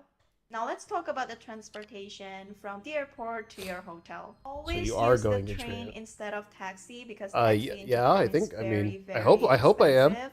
And the train system is also like very easy to navigate in Japan. They have something called the rapid train. Basically, that's the line that you can take from the airport to your hotel. Since I was in Osaka when I first landed, the rapid trains connect from the airport to Tennoji Station or Osaka Station, which is the two main stations in the city area. From the airport to Tennoji Station, it takes around 50 So many minutes. poops? And it I'm costs pretty good at not pooping. 1,080 Japanese yen. I might If only you're have to going poop once on the Osaka plane. Station We'll from the see. airport, it If at usually all. takes around 70 minutes and it costs 1,210 yen. Now, one of the most asked question is, should I get a GR pass if I'm going to Japan? Able to fit in the restroom? Now, I if you don't mean, know what GR pass is, it's basically I should be. I was able to. I can fit in the lavatory in the fucking in a domestic flight. So a card that you can I don't know use if the for I don't know if transport. the I don't know if the lavatories on an international flight are the same size or bigger, but I mean I can fit in the fucking domestic flight, so I imagine I can fit in an international flight. Transportation that we call GR lines in Japan. It was very popular because you got unlimited rides with the GR lines, and that includes How long the is the normal flight? train that you It's mostly like gonna 12 use hours. from day to day to Shinkansen or the bullet train. So you can go from I'm probably gonna Osaka to fucking I'm Tokyo probably gonna in a like span of you 2 know hours with Shinkansen. However, in I'm probably 2024, gonna there has been a change force in the myself price to and value. you know When I went to empty Japan for the empty first my time body in before I 2022, leave, actually purchased and then a I GR should be pass good for the because flight. I was traveling from I should be Osaka good to till after we Kyoto, get there. Kyoto to Tokyo, and the 7-day ordinary pass, for Just example, push it out, force used it to out. cost 25,000 yen. But in 2024, they have increased the price to 50,000 yen. Yeah, that's which is crazy. double the original price. So now, if you're only taking the same route from Osaka to Kyoto and then Kyoto to Tokyo, even if you're taking Shinkansen, it's still not worth it because buying the individual train ticket will save you a lot more money than buying the unlimited GR pass. When you're using public transportation in Japan, you're mostly gonna use cash to purchase the individual ticket, or you can also get an IC card. Now, IC Yeah. card is like a transportation card that you can just tap whenever you go Okay, to we've the we've learned about these already. now things a lot easier. Physical card, you can also use the popular end. This apps from your phone, which Suica. also makes apps you want to just everyone now to prepare and they don't accept the personally. I always the area Where to that's stay? I very don't really care about popular in that. Tokyo I don't are have a choice in obviously- that. You can put your trash because it is so hard to find a rubbish bin. in Airplane Japan. toilets are scary. Yeah, isn't it like if you like flush the airplane toilet? I don't know. I heard like as a kid, like if you flush the airplane toilet while you're sitting on it, it like fucking suctions you or something to it, and it's like creates like a vacuum.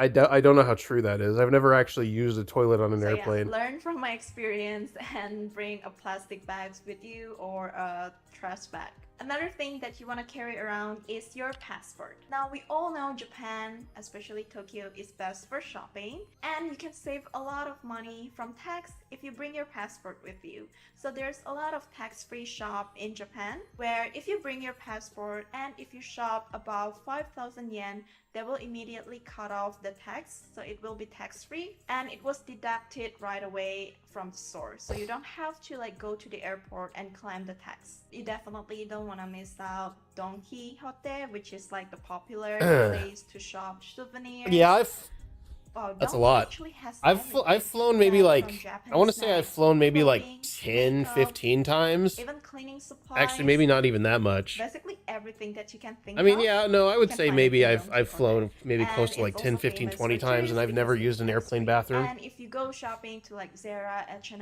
Uniqlo, and G, Literally, the only you can also bring your time I've actually ever even been in an airplane bathroom was literally on my flight home.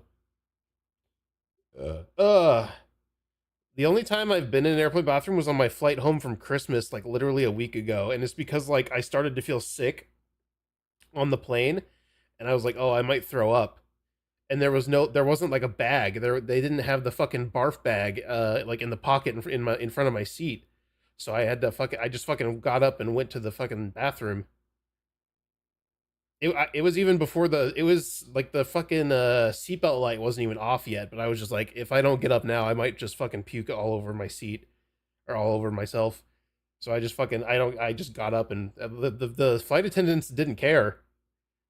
Because we were like pretty close to cruising altitude, so I guess they just didn't care. But yeah, I didn't end up throwing up. I was able to just stand up and walk around for a little bit, and I felt better. Because I don't really get like sick on planes, you know, or I don't really get like car sick either or anything. Like I get car sick if I'm like reading while in a car, but I've never really felt sick on a plane before, and until you know, the last time I flew. But yeah. Anyways, passport and get tax-free. Now, it's not a secret anymore that Japan is a very popular tourist destination, which this is means true. when you're This in is the Japan, you're truth. probably gonna spend a lot of time waiting in line, finding trendy restaurants, and you can't always trust Google for that, unfortunately. If you want to find like the best hidden spot in Japan for a restaurant and cafe, basically food related, you want to install this app called Tabelog.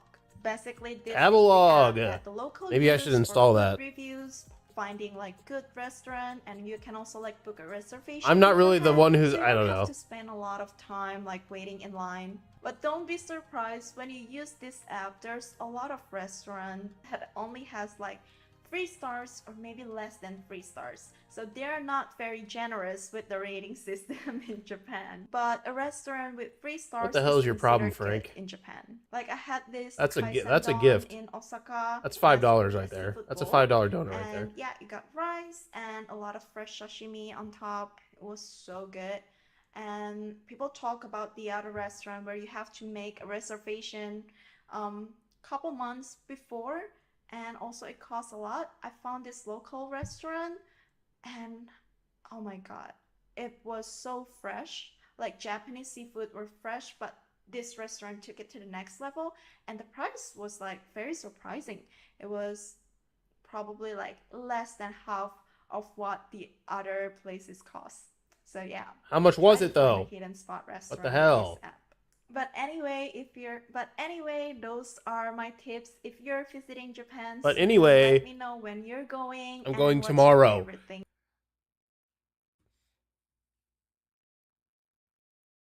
This was uploaded 1 day ago. Konnichiwa. If you're planning your first trip to Japan, this video will provide you with 10 This guy has the pulse. He's got the updated information. These tips, you'll be well prepared and ready to enjoy a smooth Oh, and worry-free Chica. trip to Japan. Make sure Buddha. to watch until the end to ensure your travel experience is seamless and enjoyable. Let's get started. Number 1. Choose the best timing for your flight. Flights can be one of the most significant expenses of your trip, so making smart choices is crucial. Yeah, it was. First, It was prices the most are significant heavily expense of my influenced by the trip. timing of your trip. It's fucking best expensive. To avoid peak travel seasons like New Year's, Golden Week, and other national holidays. During these periods, demand is high, and ticket prices can soar to 2 to 3 times the usual rates. On the other hand, targeting off-peak seasons, such as January to early March or September to November, can help you secure more January affordable 8th. flights. That's when we're arriving. When booking flights, pay attention to the day of the week and time of departure. Weekday flights generally have lower demand. What is and are Golden often Week? cheaper. It's sort of like spring break, Conversely, I guess. weekends and I don't know. days It's like around it's just public it's holidays a tend to week be in more Japan. expensive due to higher travel I don't volumes. exactly know what it The arrival celebrates, time but of your flight also matters. For example, if you arrive on a late night flight, public transportation may not be running, forcing you to rely Wasting an on entire day on that flight, yeah. A taxi from Narita Airport to central Tokyo Yep. cost as much as 20,000 to 30,000 yen, which could significantly impact your budget. Number 2. Transportation from the airport to central Tokyo. Getting from the airport to the city center is an essential step on your first day in Japan. Both Narita Airport and Haneda Airport have their unique characteristics, and the mode of transportation you choose will significantly impact your overall comfort and travel budget. Narita Airport is located in Chiba Prefecture, about 60 kilometers away from central Tokyo, and serves as a major hub for international flights. The Narita Express is a convenient option for reaching the city, offering direct connections to major stations. Yeah. Limousine buses. So yeah, we're missing like we're skipping an entire day on the flight, but you know what's funny? Literally like However, we fly out of Japan and we land in America like before our flight left in Japan, time-wise. Like we leave Japan and then we land in America like an hour and a half earlier than when we left in Japan. It's kind of crazy. Yen, making them an expensive choice that should generally be reserved for emergencies. On the other hand, Haneda Airport is located within Tokyo and offers much easier access to the city. Taking the Keikyu line, I feel like it's provides definitely gonna smooth and frick up efficient our way internal to reach clocks. Central Tokyo in no time. Each airport has its advantages. Narita offers a wider range of international flight options, while Haneda is more convenient for getting into the city. If your flights have similar conditions, it's worth considering your arrival time and transportation costs to decide which airport better suits your itinerary. Researching your transportation options in advance will help ensure a stress-free and smooth start to your trip. For a detailed guide on how to get from Narita to Tokyo, be sure to check out this video. It covers all the best options to make your journey smooth and hassle-free. Number 3. Carefully evaluate the JR Pass. The JR Pass is a fixed-price transportation pass designed for foreign tourists, allowing A lot of these are just sort of the same thing over and over. train lines. It's a shopping. Utilizing Japan's tax-free shopping system can help you save only 10% consumption tax during your trip. Yes. If you're visiting Japan for less than 6 months, you're eligible for tax exemptions on purchases that meet the required conditions. Yeah, all right. General goods must total over 5,000 yen at a single store, while consumable items like food, cosmetics, or medicine must range between 5,000 and 500,000 yen in a single purchase. So it has to be a minimum of 5,000 yen for you to get tax free.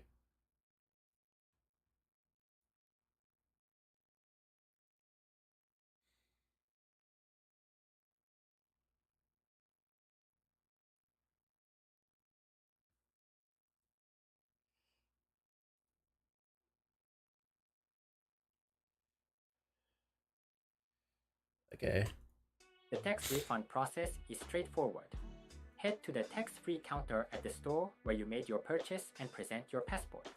The consumption tax will be deducted on the spot. This service is widely available in major department stores, electronics retailers, and souvenir shops like Don Quixote. Keep in mind that consumable items must remain unopened and sealed in a special bag provided at the time of purchase until you leave Japan. Number 8. Enjoy affordable. All right, and one sec. I delicious gotta do meals. something, chat. I gotta do something In real Japan, quick. You can savor delicious meals at very reasonable prices. Lunchtime is a great opportunity to enjoy affordable dining, as many restaurants offer lunch sets that are significantly cheaper than their dinner menus. At sushi bars or traditional Japanese restaurants, you can enjoy high-quality shit. meals for around 1,000 yen. And even upscale establishments often second. have budget-friendly lunch options. Convenience stores and supermarkets are also fantastic for quick and inexpensive meals. You can pick up onigiri, bento boxes, and other ready-to-eat items for as little as 200 to 700 yen. For fresh sushi, try visiting conveyor belt sushi chains like Sushiro or Kurasushi, where plates start at just 100 yen, making them a popular choice for travelers. For a more immersive experience, visit an izakaya, which offers a wide variety of small dishes priced at around 300 to 500 yen each. Izakaya are great for sampling multiple types of Japanese cuisine in smaller portions while enjoying the lively local atmosphere. While some foreigners may feel intimidated by the casual and lively setting, it's an excellent way to experience Japan's food culture. If you're unsure, joining a guided tour like mine can help you navigate the izakaya experience with ease. Number 9. Make use of convenient coin lockers. I gotta do something, chat. So I'm gonna be a little quiet for a moment. I gotta fucking figure something out for this trip. Major train stations and 1 tourist second. spots across Japan, offering a secure, inconvenient place to temporarily store your belongings. Keep in mind that large lockers are limited in number and tend to fill up quickly, especially in the mornings or during peak travel seasons. Coin lockers are particularly helpful when visiting tourist attractions. For example, after checking out of your accommodation, you can store your luggage in a locker, enjoy sightseeing for the day, and then pick it up at your destination station to continue your journey. They're also useful when traveling by Shinkansen or long-distance trains, as they let you explore the area around your stop without the burden of carrying your bags. Number 10. Check the last train times. When traveling in Japan, it's crucial to check the last train times to avoid being stranded late at night. Japan's rail system is renowned for its punctuality and reliability, but train services end surprisingly early in many areas. Missing the last train can severely limit your transportation options, so planning ahead is essential, especially if you're staying out late in urban areas or tourist destinations. Most trains in Japan stop running between midnight and 1 a.m., but some lines may have even earlier last train departures. To avoid surprises, make sure to check the schedule in advance and align it with your plans. The easiest way to confirm last train times is by using tools like Google Maps or station timetables. Google Maps is especially useful because you can input your departure or arrival time to find the best route, including the last available train to your destination. If you miss the last train, your options are limited. While taxis are a convenient alternative, they can be extremely expensive, especially for long distances. For instance, taking a taxi from central Tokyo to the suburbs can cost tens of thousands of yen. Therefore, it's generally better to rely on public transportation whenever possible. If you do miss the last train, Japan offers some unique late-night options. Manga cafes and internet cafes are affordable places where you can spend the night, often for just a few thousand yen. Many of these cafes have reclining chairs, private booths, and even shower facilities. Karaoke boxes are another option, where you can book a room for several hours at a discounted late-night rate until trains start running again in the morning. By checking the last train times and planning accordingly, you can prevent unnecessary stress and enjoy a smoother trip. If your plans include evening sightseeing or dining, always confirm your return transportation and ensure you have a secure way to get back to your accommodation. If you're planning a trip to Japan, be sure to use this video as a guide to help you make the most of your journey. If you found this video helpful, yeah, I think this is the please right give it a one. like and subscribe to the channel. Also, feel free to share your Japan travel plans or ask any questions in the comments below. See you in the next video. Happy travels! Okay, 1 second.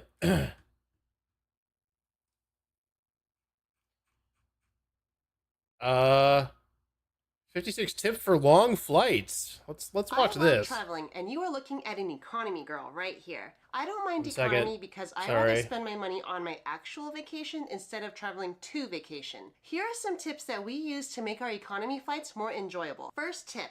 Wear loose clothing and bring a lot of layers. So if you're a girl, I recommend just wearing a tank top or something underneath with a built-in bra. It's so comfortable. Who wants underwire and all that stuff? These are the tank tops that I'm usually wearing when I'm filming, but I'm always traveling in these because they have a built-in bra. So these are from Vuori, which is so awesome. Then, you know, just any other layers would be perfect. And then I recommend for any of your outer layers to have something with a zipper. A zipper is really nice because then you can kind of temperature control. Yeah, Like, these let's say are you're, like, trying to basics. sleep and you're like, awesome, because they're 20 Eat what you normally eat. The next tip is taking your vitamins and probiotics if you normally do that. So some of those flights last about 21 hours, and then if you miss your probiotics during that time, then usually your digestive system's kind of out of whack. So bring your vitamins and bring your probiotics if you normally take them. All right, the next tip is to limit your salt intake. A lot of the snacks that you see or the meals that you can get like before you're traveling in the airport, a lot of that has high sodium. So if possible, try not to get too salty of a meal. When it's too salty, you're gonna get more dehydrated, or some people can get more headaches if it's not what they're usually used to eating.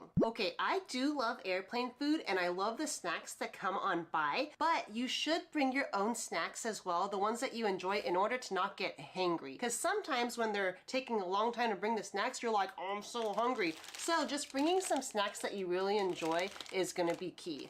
These are macro bars. We love them so much because they're so delicious. So yeah, licorice, trail mix, or whatever. Usually I have to get some Chester's fries or hot Cheetos because for me, it does make me feel better. So I love traveling and eating a little bit of junk food. So make sure you bring some of your favorite snacks. For us, whenever we're flying, sometimes our tummies could get a little gurgly. So we love bringing some ginger chews with us. So I do love Chimes ginger chews, but we got this one from 99 Ranch. Delicious. Also, when the people are coming around with the cart, we tend to do the ginger ales just because it's really nice on your stomach. Sometimes that carbonation just makes you feel so much better. Next tip, eat when they bring you food.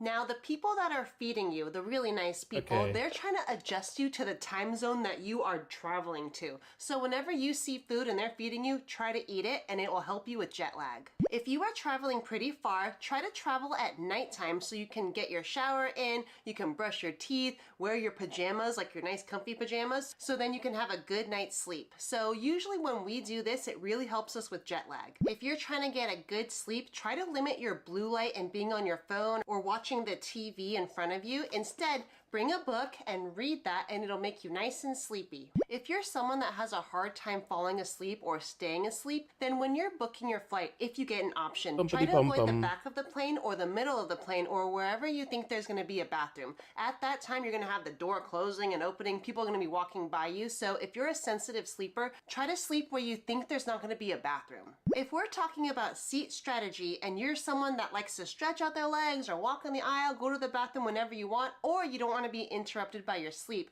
then try to get a seat in the aisle section in the middle section of the plane. So I drew a little graph right here. This is your friendly public service announcement. Bring your own pen as well, just in case you have to do paperwork on the plane. Okay, let's take a look right here. So you usually have, this is the window seat, this is the window seat. This is for those long international flights. You have 3 here, 3 here. Don't go for this aisle seat. Go for this one, because if this guy right here or this gal right here wants to go potty, they can not go your way and maybe go the other way. So my husband and I, we usually take these 2 seats right here and then we will just switch off. There you go. Super awesome. Let's say you're just exhausted and you just want to sleep through everything and anything. Well, usually when the people are coming, they're really nice people. They're coming with the food. I can't read what this says. Oh, God. They're going to tap you and make you eat your food. So what I usually do if I just want to get some sleep, I'll just put my tray down before I fall asleep. So then they just put the food on my tray and I'm not interrupted. Since we are talking about not getting interrupted when you're trying to sleep, even though I said to wear loose layers, make sure you put your seatbelt on top of your clothes, because at this time, when the people are coming down, they're really nice people, when the flight attendant people are coming down and they're trying to check your seatbelts, if you are already sleeping, they're gonna tap you to make sure you are still wearing it. So if you put your seatbelt on over your clothes, you won't be woken up. If you know anything about circadian rhythms, then you know that it's easier to sleep. I'm still working on this thing. So if you don't have I have to buy a train ticket for Moose because his card wouldn't let him buy it, so I have to buy it for him, and then he's gonna Venmo me. So I'm just working on that real quick because super soft. Just we got to get this done before hit your neck pillow. Also, the cups are removable, so you can adjust them if you have a different shaped face than me. Okay, next, really important. If you're trying to get some good sleep and it's so loud and you want to listen to some music or just have something on noise cancellation, it's really important to have a headset that actually fits with your neck pillow. So we have these guys, which for me doesn't work that well. So instead, I just bring my AirPods Pro and I put it right here. So when I have my neck pillow, it is nice and comfortable. I like using this turtle one because I feel like It is awesome and supportive. When you're traveling on a plane and your battery is about to die on your phone, it super stinks because right when you land, you're probably going to need your Wi-Fi or your cell service or something just to stay connected if you're going to another country. If you are running out of battery, that super sucks. So make sure you bring the correct cables. Usually when you're in the airport, you can just charge with the cube. That'll go a lot faster. Plus for security reasons, you shouldn't be doing the USB portion in those seats right there in the airport. So make sure you have a cable. And then also, we love Anker a lot. I've had this Anker external battery pack for a really long time. But yes, this is for the phone or like any other electronic. And then for us recently, I've been doing a lot more YouTube videos, so I've been on my computer. We actually get computer batteries. So these are external batteries just for the computer. They're USB-C and they're super fast. They'll actually last, depending on the power of your laptop, it can last like anywhere from a couple hours to quite a few hours. So yes, these are awesome. I got this one in Japan and I got this one on Amazon. Awesome. A lot of you probably do this already, but just a nice reminder that you can download movies or you can download shows from Netflix or whatever streaming service that you have, usually. You can also download some I'm going to be taking lots of pictures. I don't know about videos, but I'll be taking pictures. Playlist. So that's one way to keep yourself super entertained. I decided my prop just looks so good, so I'm just drinking my ginger ale even though I don't have an upset tummy. If you haven't subscribed, I would love it if you would join the family, so while I'm drinking this ginger ale, you should totally subscribe. I don't know about you, but my mood kind of stinks a little bit if I feel smelly and gross. So one way to really boost your mood is to make sure you stay clean. Now, if your airport that you're traveling to doesn't have a shower for you to go into, like some of those in Asia, then what I highly recommend is getting body wipes that look like this. These are biodegradable body wipes and they're super great. We like getting the single portion packets because they don't dry out. They do have the larger ones, but those ones come with like 14 wipes or 28 wipes. I just need to use a couple when I'm traveling. All the stuff that I mentioned, I'll be sure to link below just in case you want to give these babies a try. Now this might seem like common sense, but it's surprising how many people don't do this, but make sure you bring a change of clothes in your carry-on and another pair of underwear just to stay fresh. There's something about wearing clean clothes that just makes you feel so good. You are so cute. Thank you. Now if you are a lady thank you. and This is definitely me in the video. It's definitely me.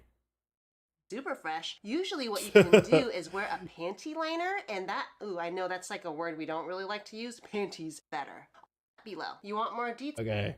I'll give you comfortable. So you're all the way up, more susceptible to. Yeah, I think I'm over this video.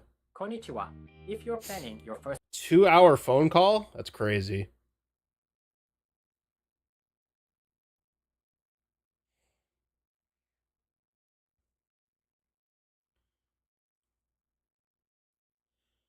Dude, this freaking this ticket purchase isn't showing up on my bank statement, so I don't know exactly how much it was. Son of a frick. It was probably like, I imagine it was probably around about the same as whatever this was.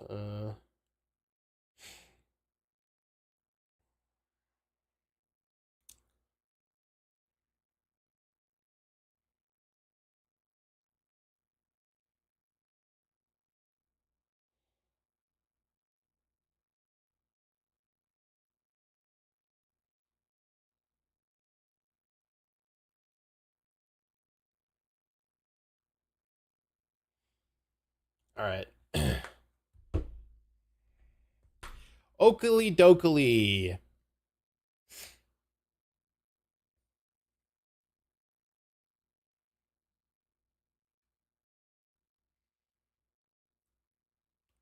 Are there any 9 must-know Japan travel tips and what not to do? Japan is the most beautiful country on this beautiful earth, and I've dreamed about going there my entire life. And in September of this year, I finally did for 2 weeks. And I quickly realized that there were some things I did not know going into it that I wish I'd been told by somebody, maybe on, I don't know, say YouTube. So I'm going to be that person for you. Yeah, I'm sure there's not tons of videos on this. Travel tips. There's not tons of videos on these already. Japan, so you don't make some of the same mistakes that I did. Tip number 1. Now this especially applies if you are in Japan in one of the hotter seasons, especially the summer. Bring a towel, like something you could just like do a little dabby do on your forehead, because you will be sweating a lot. It is very humid. It is very intense. I don't know if I asked you, but do you plan on continuing learning what Japanese? Yeah. I started doing Japanese on Duolingo before we even started planning this trip. I've been doing, I have almost a 1-year streak on Duolingo. Towels really in Japan at restaurants or in bathrooms or anything like that. So I would say go to I wasn't learning Japanese just for this trip. I was just doing it always, because I'm not joking, you will get disgusting. I was vile the first couple days I was in Japan because I didn't know, and when it hit 100 degrees, good God, I became a lake. So definitely get yourself a little towel to take around with you. You will not regret it. I didn't even decide I was going to Japan until literally there's a lot of etiquette that goes October, along with Japan. And if you've lived in last, Japan or like literally in October, I decided. You start to pick up end of little things October, here into and there, but November. There are some things that people don't tell Pretty you good about by when now. you're first No, going it takes there. a lot. One It takes a long time to being learn that it's Japanese. kind of common knowledge to people in Japan that you are to be quiet on the train, not cause a ruckus, not cause a stir. It is such a peaceful place. Keep it peaceful. Plus, I only do Just, like one lesson be a on your day, phone so vibe, and you'll not tell that very much. quickly if you're on a train. It's gonna be very quiet, so it'll be really weird if you're being loud. So don't be that guy. Be quiet. Tip number 3: get some cold naps. Now there's these little convenient things you can buy in like little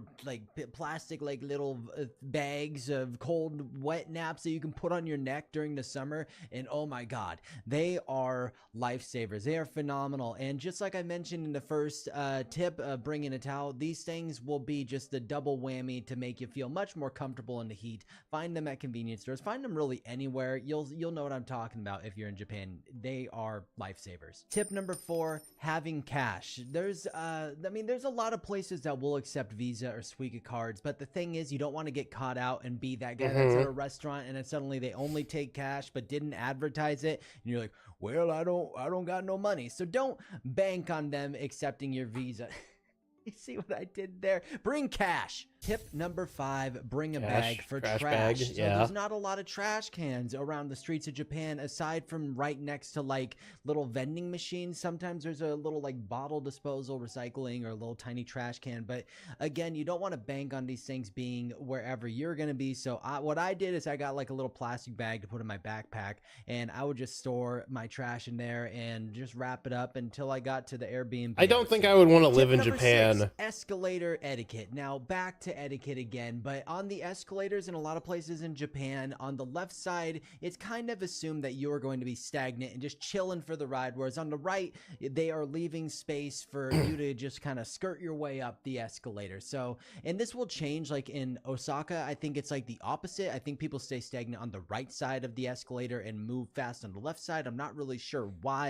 Yeah, I Look keep it up forgetting if I have you to want. fucking. But yeah, I have to mindful do the as to what Ken-sama side cosplay. of I gotta an take a picture escalator of myself there dressed as that Ken-sama in Japan. Chilling out on. Tip number 7: avoid Narita Airport. So this is about 2 hours. Avoid Narita Airport. True. Whereas if you go to the Haneda Airport, it is only about 30 minutes via train ride to Tokyo, and that's where obviously a lot of like first-time travelers to Japan are going to be going or staying. So bear in mind that it's much more of a pain going to that airport. I did, and everybody was like, "Oh, you shouldn't have gone to that one. You shouldn't have gone to NRT. You know, you shouldn't have done that." So I'm letting you know. I'm trying to help you. I'm your friend. Trust me. Tip number 8 is don't be afraid to ask for help. Now, I know it's going to be scary going to a place that you might not be familiar with. You might not know the language very well, but let me assure you, it is okay.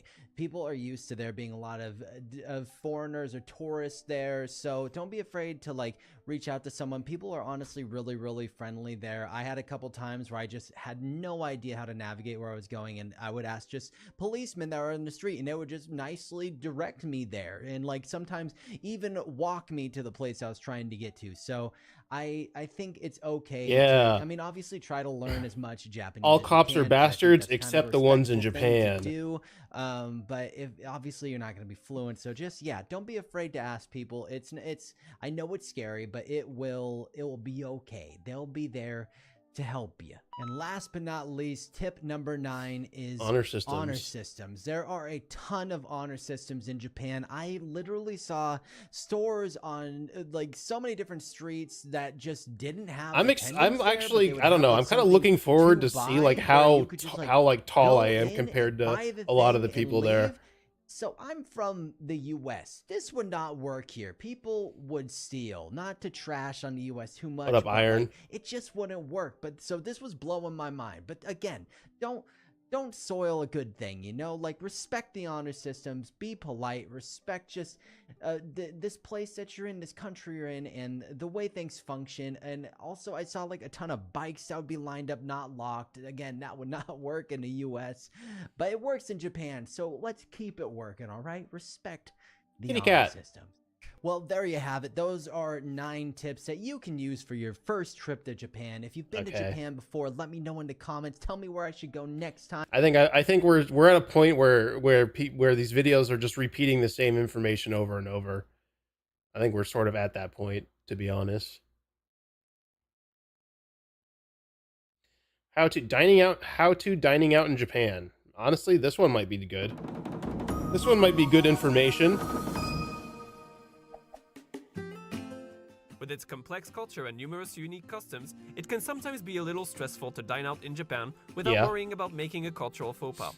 In order to help make this experience a smooth and enjoyable one, here are some basic points about dining out in Japan. I'm sort of like trying to think about like how much money I should pull. I think I might pull out like, I think 50,000 yen might be a good number to pull out just for like the entire trip. Or maybe I should pull out like something, I don't know, maybe I should just pull out lower. Nah, maybe just 50,000 yen might be good for cash wise for the whole trip.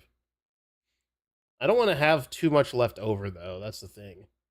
So maybe I don't even need that. Maybe I don't even need to pull out that much. That's for like 2 days. There's literally no way I'm spending 50,000 yen in 2 days. Unless I'm just fucking spending it willy-nilly. It's like $500. No. That's like, it's, well, 50,000 yen's like $360. So honestly, maybe like 70,000 yen, maybe 70,000. Each meal is 10K. You're fucking delusional if you think that. A meal is like 1,000 yen.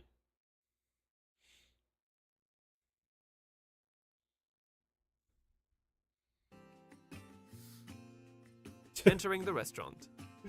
When entering a restaurant in Japan, you are greeted by the staff with the expression "irashaimase," meaning something like "welcome, please come in," to which you are not expected to reply anything. The waiter or waitress will then ask how many people are in your party and then lead you to your table. Only on rare occasions will customers be expected to seat themselves. The most common types of seating in restaurants include Western-style seating, zashiki or traditional seating on the floor, counter seating. If the restaurant has more than one seating style, the staff will usually ask which one you would prefer.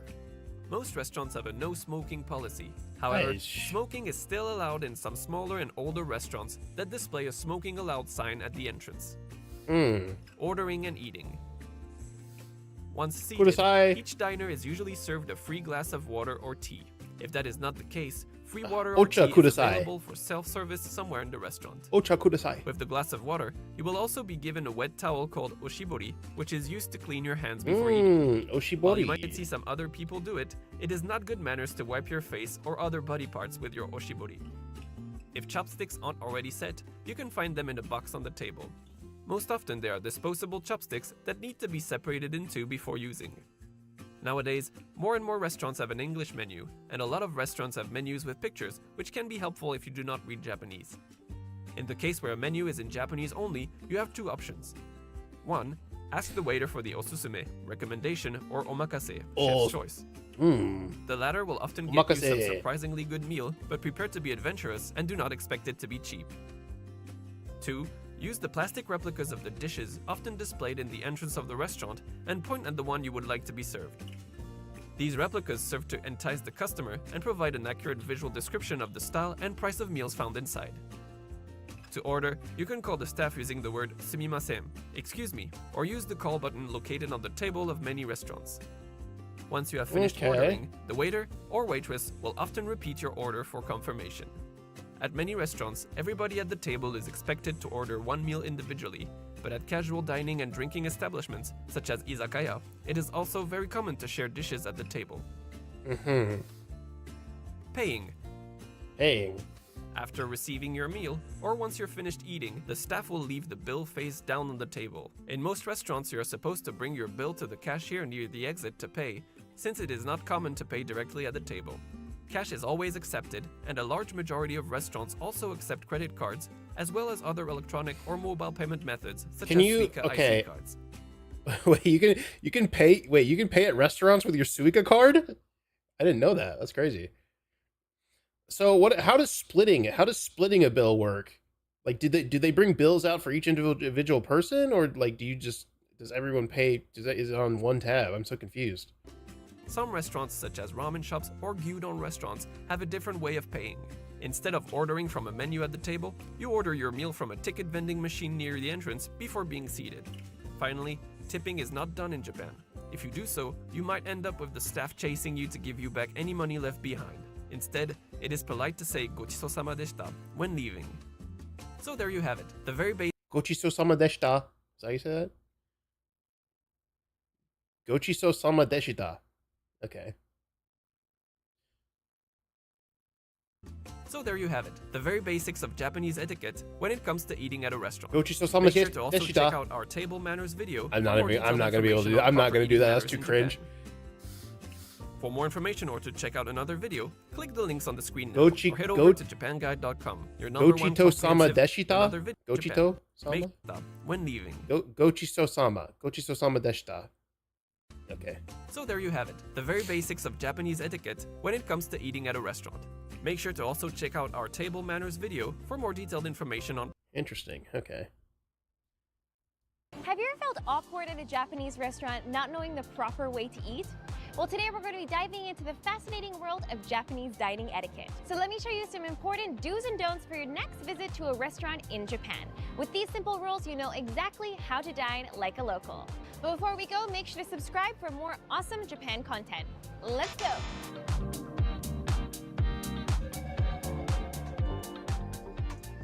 Many of you may know that Japanese culture and Japanese etiquette can be very meticulous and at times complex.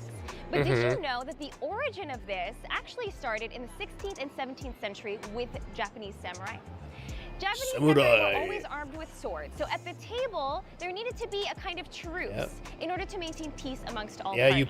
They place their swords to their right on the floor. Ceremony came to be. Samurai had to adhere to the many rules and manners in order to maintain a sense of harmony and peace, at least while within the confines of the tea room. Tea ceremony is not the only place where you can see this kind of rigid adherence to manners, so you can actually still see this in food culture and also in business, even in Japan today. Or is it the left? I don't remember. I am here now at Ginza, and I'm going to be going to a sushi restaurant called Sushi Ryusuke, and it's a high-end sushi restaurant that's hidden down these stairs. There are a couple of things to keep in mind when you go to a sushi restaurant. One of those things is to Yakitori. always be on time. As you may or may not know, Japanese Bye, people Cyber. are Have a known good for night, their man. I'll see ya. punctuality. And if you come late to a sushi restaurant, there is a high Appreciate you. possibility that You're even one if of the you had big reasons I'm able to even go on this trip. So thank you, man. Make sure that everybody at the restaurant can enjoy Have a the good sushi sleep. experience fully. The other thing to make sure of is sushi restaurants are fancy restaurants, so make sure to dress up nicely when you go to a sushi restaurant. And also, fun fact, you're actually not supposed to wear perfumes or colognes or anything that smells strongly when you go into a sushi restaurant.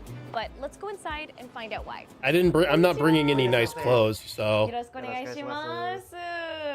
今日はお昼のコースから、マグロとウニ、新子ですね。あとアナゴ。 What the hell, Iron? あと You're お料 being 理で kind of rude right 平 now. 貝の磯辺焼きとカニクリームコロッケをお出しします。お、すごいですね。あ、楽しみです。お願いします。よろしくお願いします。 There are some restaurants where they actually have a plate for you to dip your sushi into the soy sauce and love some wasabi on the side. As much as I would love to do this, I feel like this is just like too A much. little bit of wasabi on top of your sushi if you would like more. But you should Checked it onto never me. I have. What do you open up mean? your I have not said anything to sushi you. and I put said it inside. If you hi, open it Iron. up, I said that's hello. That's extremely all I've said to disrespectful, and you. you should never do that at any sushi restaurant. 今日は宮城県塩釜のマグロですね。手で召し上がる方はこちらで指を拭いていただいて。 It's totally up to you at sushi restaurants whether you eat it with your hands or chopsticks. Understand. Both I are totally literally okay. said hi to And if you. you're gonna eat with your I hands, we will give literally you said hi. This little wipe to clean your hands, and then you can just pick it up like so. でこれはもうお醤油 Check the VOD, man. このまま。そのまま。もう一口でいった方がいいそうですね。お寿司はもうすすべて一口でいただいてください。一口で。Okay, so we'll take it in one bite. Here we go. いただきます。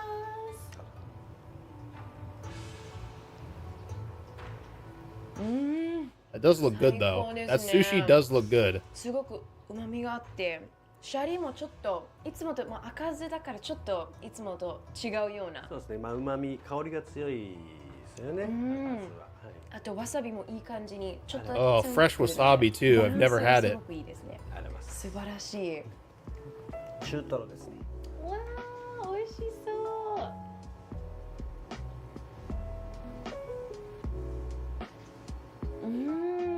That is really, really, really good. I don't know what it is, but I really, really like this sushi. Not only because the fish is so fresh, but also the red vinegar in the rice is a really nice touch. お寿司屋さんのマナーで、香水をあんまりつけてこない方が、やっぱりそうなんですか？香水とか、まあ匂いの強い柔軟剤とか、やっぱり匂いのするものはつけてこない方がいいですね。やっぱりお料理の香りが全然分かんなくなっちゃうんで、味も分かんなくなる、鼻がバカになっちゃうと、やっぱり他のお客さんも嫌がります。お店も人間もやっぱり嫌がります。中には入れてもらえないお店 Some restaurants will pursue. Damn. It's gonna suck if like on our trips, you know, they decide to go to like a fancy sushi place and they wear perfume because they don't know. That's gonna be crazy. Or perfume or cologne. I guess I'll have to tell them. I'll have to let them know. This is really, really good. The texture of the clam is kind of similar to a scallop. It's really meaty. It has a little bit of a hint of spice to it because of the ichimi. And the soy sauce, it blends together so well and finished off with a crisp nori seaweed on the end. シンコです。おー、美味しそう。Shinko? シンコだからちっちゃいお魚なので、何ですか3つくらい入ってるんです。今日は2枚漬けですね。2枚漬け。2匹分です。はい。へー、すごい。Chisai. あ、すごい。さっきと全然違いますね。So the rice has actually changed. The type of vinegar that he uses for the rice is not the red vinegar anymore.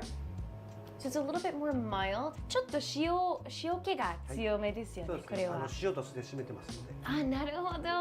Shioto. Shioto. That means salt? Shioto? 宮城県産の Ooh. ですね。Unagi. I don't know if I would eat sea urchin, bro. That shit looks nasty. めちゃくちゃ美味しいですね。 I've never had it. It was really buttery, even a little bit sweet. Bro, that shit looks like straight up diarrhea. お好みでお塩をつけてどうぞ。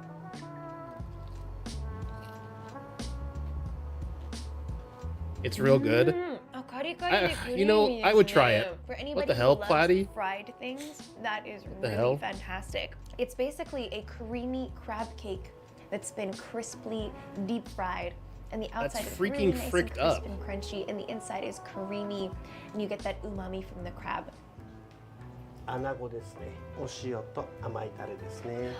This is actually my first time having anago eel with two different kinds of Eel. seasonings. I'm going to start with the salt since that's recommended.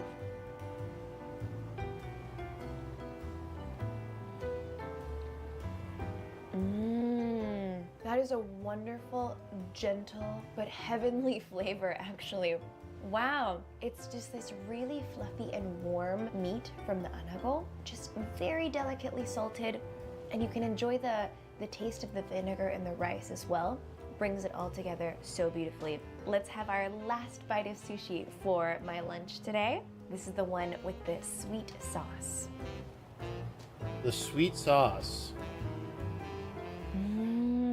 That is really tasty. It's also a very delicate flavor, and the sauce is also not overpowering at all. It's very faintly sweet, with a little bit of that teriyaki-like umami. And then the rice brings it all together again with this wonderful, deep red vinegar flavor. It's just kind of a richer vinegar. I think this is a wonderful way to end my sushi lunch course today, and I'm very glad that I didn't wear perfume so I could enjoy all of those flavors for as they truly are. All right, it's time for me to keep exploring, and also let's go learn some manners at other Japanese restaurants. See you guys at the next spot.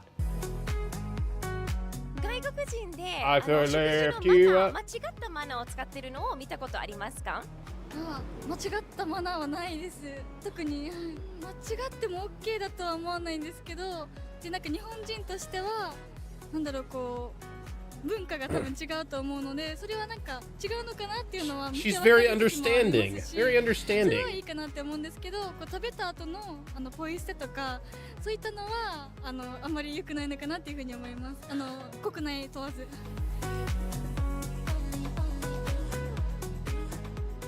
Here we are now at Funji. This is a wonderful local ramen shop that's in the Shinjuku and Yoyogi area, and the locals absolutely Deep love down it. they They'll are line up mad, for like really 2 hours mad. outside just to eat here. So let's go inside and learn how to eat it the right way.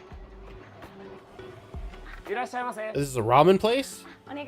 Dude, I really want ramen. First That's off, one we of come to a ramen is one of the restaurant. main things I want Usually to order try in ramen Japan. From this ticket machine. I don't know Most ramen shops have them. I don't And know they're very exactly which restaurant to go to though. You just put your coins in, your money, your bills in here, and then you choose whatever ramen you want. So I'm gonna go with the special I guess we'll ramen. figure it out while we're there though. Figure it out while we're there. And we've got our ticket, and you give it to the shop staff, and then they'll make your ramen for you.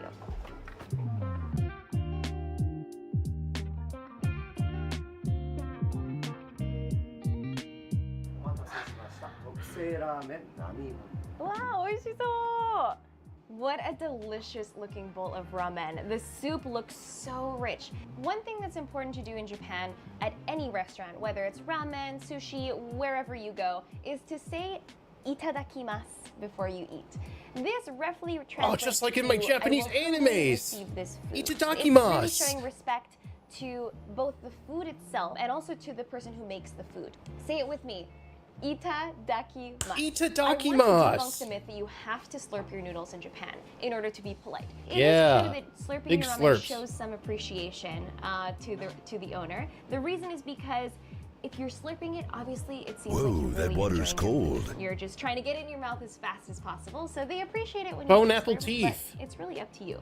Another reason why ramen fanatics usually recommend to slurp your ramen is because it allows more air and also soup to enter your mouth as you're eating the noodles, which adds more flavor. Yeah. Look, it seems like they go a lot lighter on the broth too. Like Whoa, actually I think the slurping did help a lot. I got a burst of flavor. Like the in that ramen bite. place we go Oh to my here goodness, in the soup Texas, is they so fucking, rich. you know, they fill that broth up like chicken a broth. good One amount. other thing that's not But it seems like they specifically a actually rule, but go a it's little not light on the really broth, at least ideal at this ramen restaurant. culture specifically, is that you're not supposed to bite the noodles before they go in your mouth. The solution is Wonder you use why. your lenge. So you take Everything's a bigger in small Texas. handful of noodles, and then you put it on your lenge spoon. That way you can control the amount of noodles that you're actually going to be eating.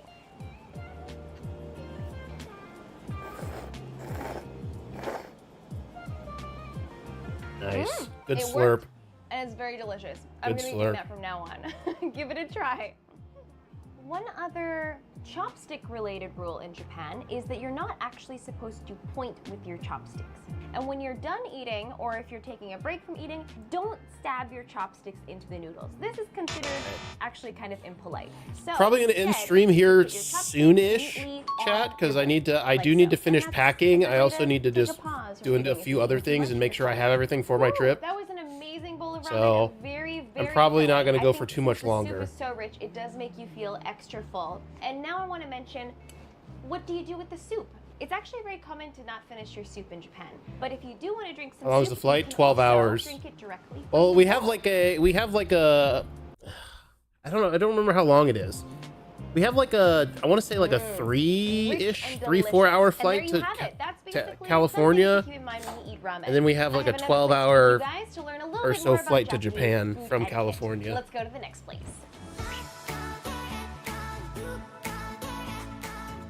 外国人が間違ったマナーを使って日本で食べてるところを見かけたことありますか？ないある。この前外国人の方とご飯行った時はなんだろうな、おひつのご飯食べる時とかはなんかおひつのまましゃもじで食べてたりとか。What the hell? 見てでもちょっと言えなかった。このマナーは気をつけてねって。 Even I know not to do that. 渡し箸とかですかね。箸で物を渡すとか食べ物ぐらいかな、俺は思うのは。はい、いただきますとごちそうさまをちゃんと言うとかは大事ってこと？その食べ物の命とかもいただいてるわけだから、それをいただきますとごちそうさまは言わなあかんって習ってるんで、はい。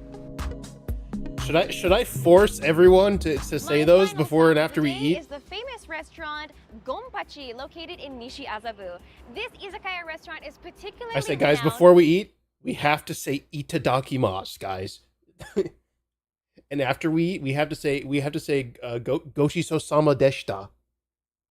For being the restaurant that was the model for the famous fight scene in Quentin Tarantino's film Kill Bill. Oh, we have reservations for this. Try some of their incredible food, and I'll show you a few tips Wait, and etiquette. we got reservations for this restaurant. What a great atmosphere. And look, this place is so famous. Countless celebrities have visited here, Johnny including Depp. prime ministers and presidents. Oh my God, This is Sylvester so Stallone. crazy. So yeah, this is clearly a popular restaurant. Let's go inside.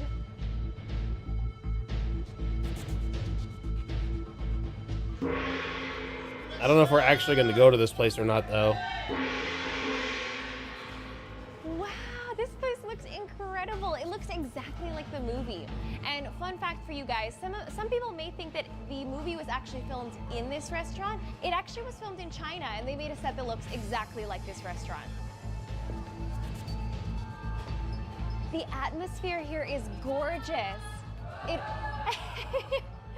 The staff are so lively, and it feels like I'm in old Japan. It kind of feels like I'm outdoors in an old Japanese town.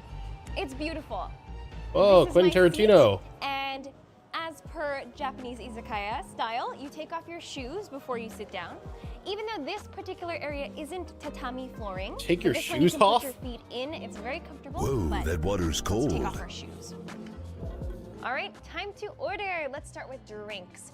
When we think of izakayas, we start with beer in Japan. We have a phrase called All right. toriaizu beer. Yeah, you know what? That's fine. That's, you know what? You know what? So I'm you starting know. with this Kirin Ichiban Shibori, and it's in a Kirin! bottle. Of Oh, course, draft Kirin beer is Ichiban. okay I too, love that but I'm gonna shit. show you guys the pouring Kirin culture. Ichiban So I have fucking goes a hard. lovely volunteer today who is That's what I get whenever I go food. to get This is Korean Ellie. barbecue. I get a She's made Kirin a couple Ichiban. of brief appearances before. I feel like she should make more appearances, but she's a little shy.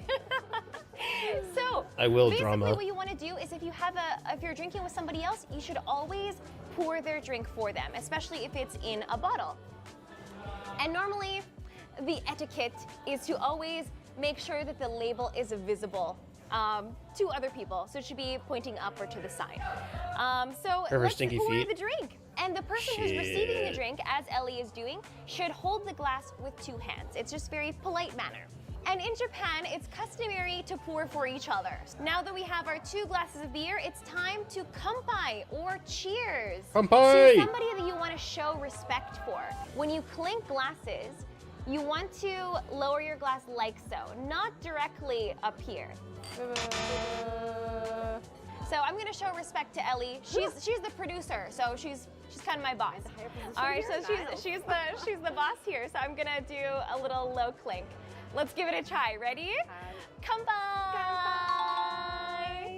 There are some cases where you'll order the drinks and everybody's waiting. You might feel inclined to take a sip, but you shouldn't. In Japanese culture, you don't take the first sip of your drink until the group kanpai has been done. Izakayas are meant for sharing. So that's why you will always have something called torizara, it literally translates to taking plate. So let's use our torizara. And I'm gonna start by trying this Wagyu sirloin steak. Wagyu! It looks so good. So here's quiz time. Do you guys remember I'm gonna start getting hungry, bro. I don't want to get hungry. That's right. Me no want to get hungry. Itadakimasu. Eat the takimasu.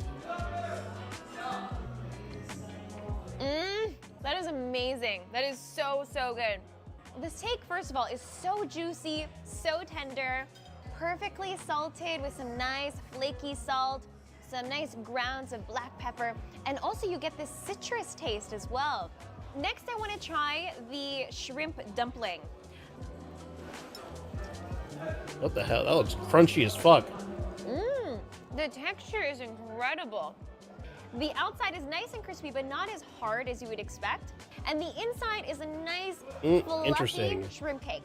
This is the tamagoyaki. It's a fluffy, fluffy egg roll. Tamago! Since it needs to be cut, you can use chopsticks to cut it, but you do want a clean pair of chopsticks. So don't use your own, which are used and dirty. That would be a no-no.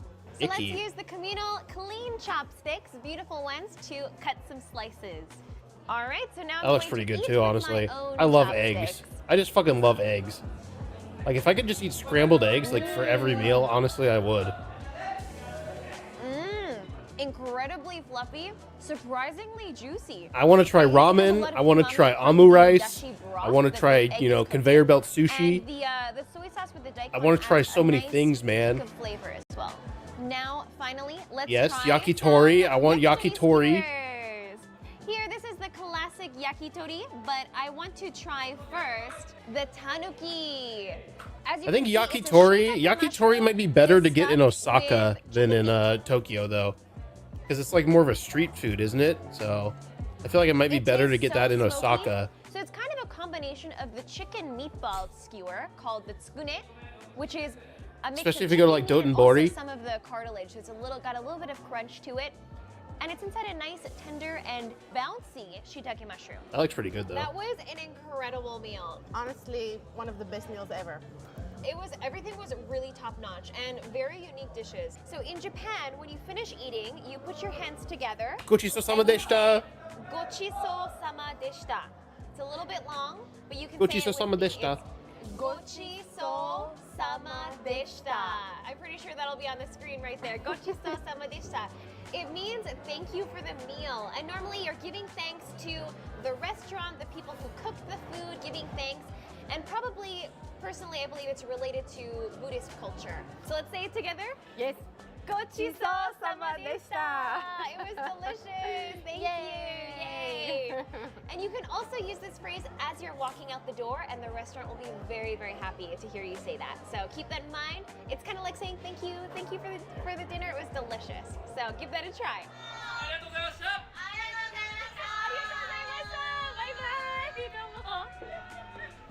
The dinner was fantastic. The food was all amazing, and the atmosphere was Shit. so much. I mean, after seeing this food, I mean, I kind of want to go to this place even more. I'm not gonna lie. It's kind of like saying That shit looks good.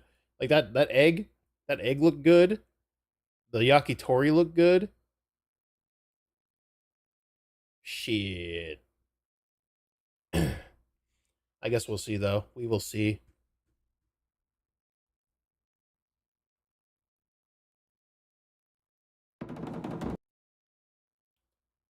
All right. That might be enough of that. I think it might be time to wrap up.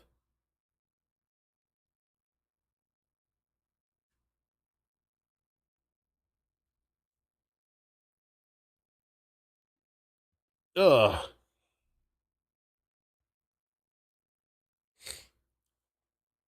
It's making me hungry. Yeah, it's making me a little hungry too. But yeah, I think it might be...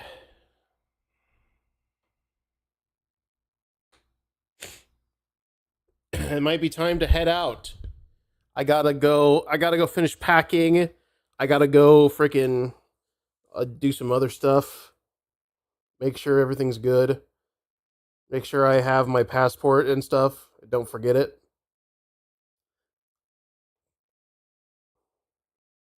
But yeah, I'll take plenty of pictures, and I'm going to post them in my Discord. So if you guys aren't in my Discord, discord.gg/penguin, if you guys want to see pictures during the trip, I'll be posting them. The trip is technically 10 days, or it's 10 days, but it's technically 9 days, because we leave tomorrow, but we don't get into Japan until the 8th, and then we leave Japan on the 17th. So it's technically only 9 days, but I mean, you know, hey, it is what it is.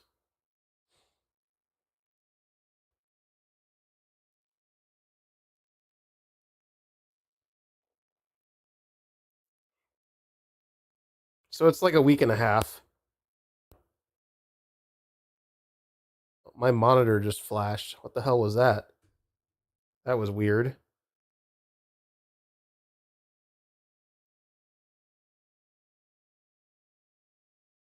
Okay, well. Anyways, chat. Hopefully my shit's not breaking. Hopefully my computer's not breaking. Imagine I come back to my computer just doesn't work, and then I can't do my job anymore. That'd be great. That'd be wonderful. Okay, anyways, I'm not gonna worry about that right now. Anyways, all right, chat. Stream during. You know, there might be a stream on my channel during the trip. Maybe I'll do a stream if I can. If not, there might be streams on other channels that I will be on. You know, I will make cameos in. So just look out for those, I guess. So, you know, if there is one, I'll let you guys know in the Discord as well. So discord.gg/penguin. Join it. And yeah, I will see you guys. I will see you guys when I return. I will remember the Ken-sama cosplay, yes. I need to pack the wig. I have the clothes packed. I just need to pack the wig, which I'm looking at the wig right now. I will throw it in my suitcase. All right. All right, bye chat. I'll see you guys. See ya.